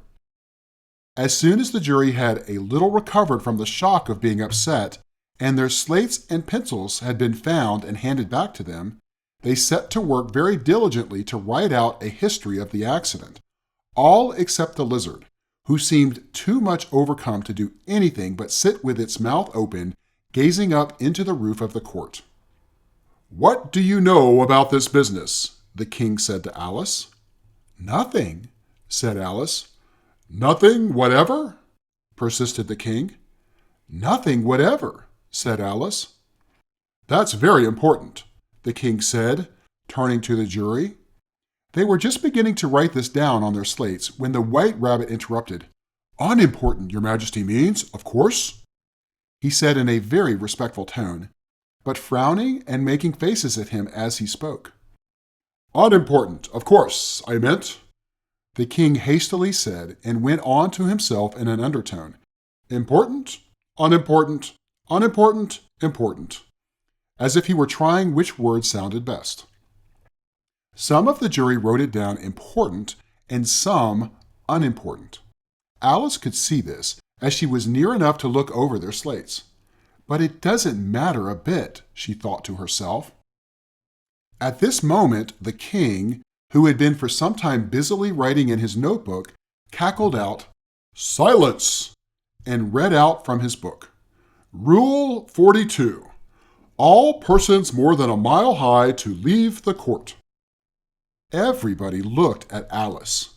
"I'm not a mile high," said Alice. "You are," said the king. "Nearly 2 miles high," added the queen. "Well, I shan't go at any rate," said Alice. "Besides, that's not a regular rule. You invented it just now." "It's the oldest rule in the book," said the king. "Then it ought to be number 1, said Alice. The king turned pale and shut his notebook hastily. Consider your verdict, he said to the jury in a low, trembling voice. There's more evidence to come, please, Your Majesty, said the White Rabbit, jumping up in a great hurry. This paper has just been picked up. What's in it? Said the Queen.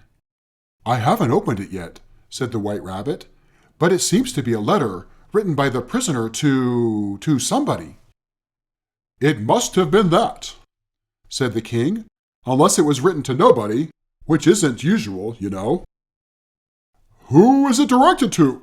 Said one of the jurymen. It isn't directed at all, said the White Rabbit. In fact, there's nothing written on the outside. He unfolded the paper as he spoke and added, It isn't a letter after all, it's a set of verses. Are they in the prisoner's handwriting? Asked another of the jurymen. No, they're not, said the White Rabbit, and that's the queerest thing about it. The jury all looked puzzled. He must have imitated someone else's hand, said the King. The jury all brightened up again. Please, Your Majesty, said the knave, I didn't write it, and they can't prove I did. There's no name signed at the end. If you didn't sign it, said the King, that only makes the matter worse.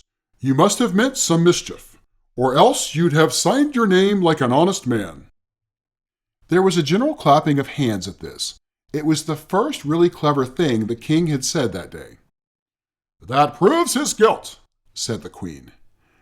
It proves nothing of the sort, said Alice. Why, you don't even know what they're about. Read them, said the King. The White Rabbit put on his spectacles. Where shall I begin, please, Your Majesty? He asked.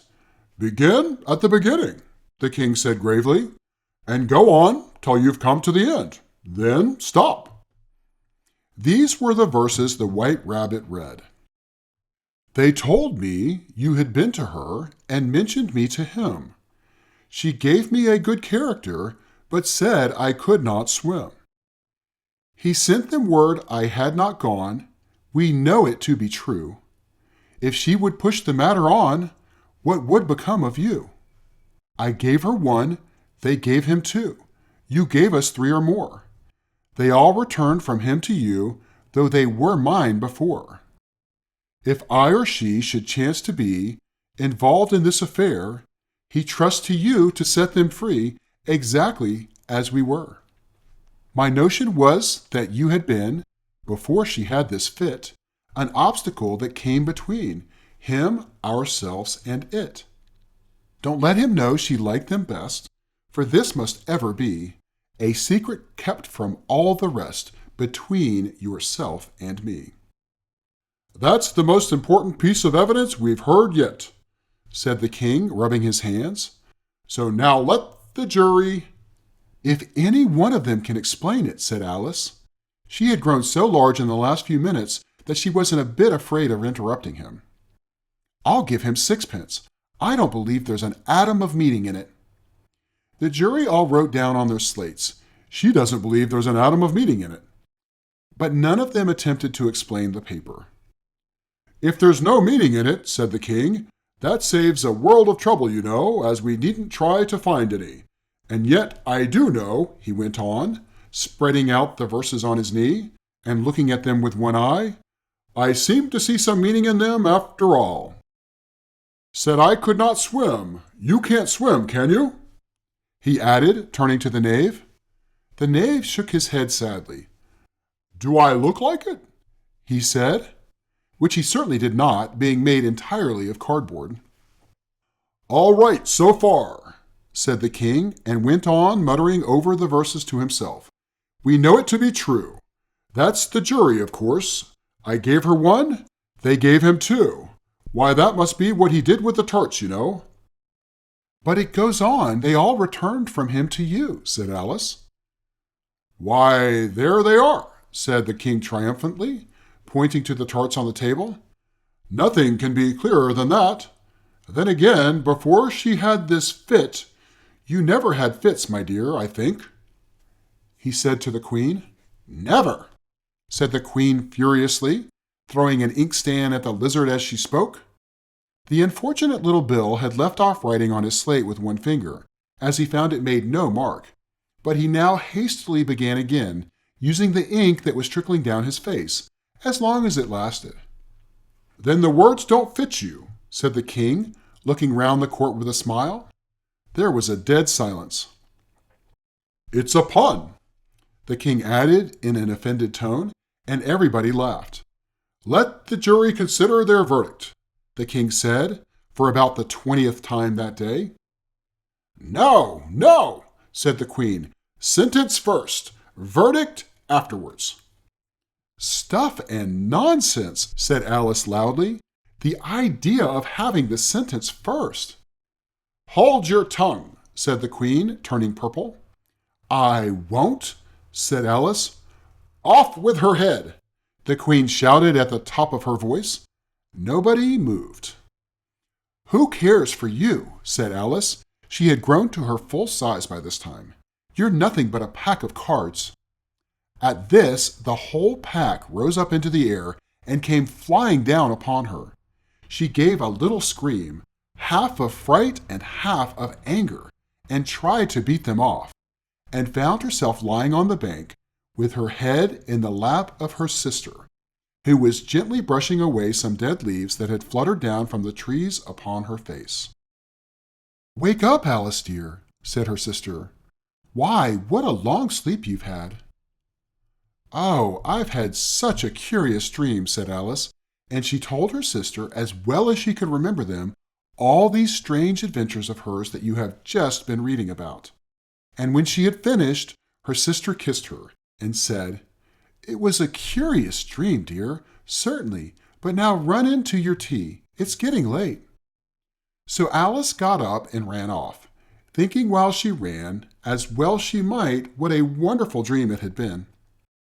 But her sister sat still just as she left her, leaning her head on her hand, watching the setting sun, and thinking of little Alice and all her wonderful adventures, till she too began dreaming after a fashion, and this was her dream. First, she dreamed of little Alice herself, and once again the tiny hands were clasped upon her knee, and the bright, eager eyes were looking up into hers. She could hear the very tones of her voice, and see that queer little toss of her head to keep back the wandering hair that would always get into her eyes. And still, as she listened, or seemed to listen, the whole place around her became alive with the strange creatures of her little sister's dream. The long grass rustled at her feet as the white rabbit hurried by. The frightened mouse splashed his way through the neighboring pool. She could hear the rattle of the teacups as the March Hare and his friends shared their never-ending meal, and the shrill voice of the queen ordering off her unfortunate guests to execution. Once more, the pig baby was sneezing on the Duchess's knee, while plates and dishes crashed around it. Once more, the shriek of the griffin, the squeaking of the lizard's slate pencil, and the choking of the suppressed guinea pigs filled the air, mixed up with the distant sobs of the miserable mock turtle. So she sat on, with closed eyes, and half believed herself in Wonderland, though she knew she had but to open them again, and all would change to dull reality. The grass would be only rustling in the wind, and the pool rippling to the waving of the reeds. The rattling teacups would change to tinkling sheep bells, and the queen's shrill cries to the voice of the shepherd boy, and the sneeze of the baby, the shriek of the griffin, and all the other queer noises would change, she knew, to the confused clamor of the busy farmyard, while the lowing of the cattle in the distance would take the place of the mock turtle's heavy sobs.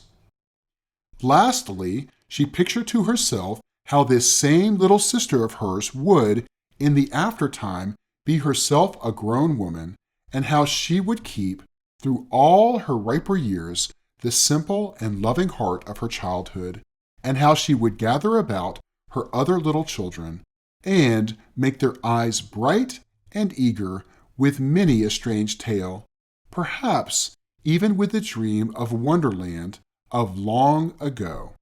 and how she would feel with all their simple sorrows and find a pleasure in all their simple joys, remembering her own child life and the happy summer days.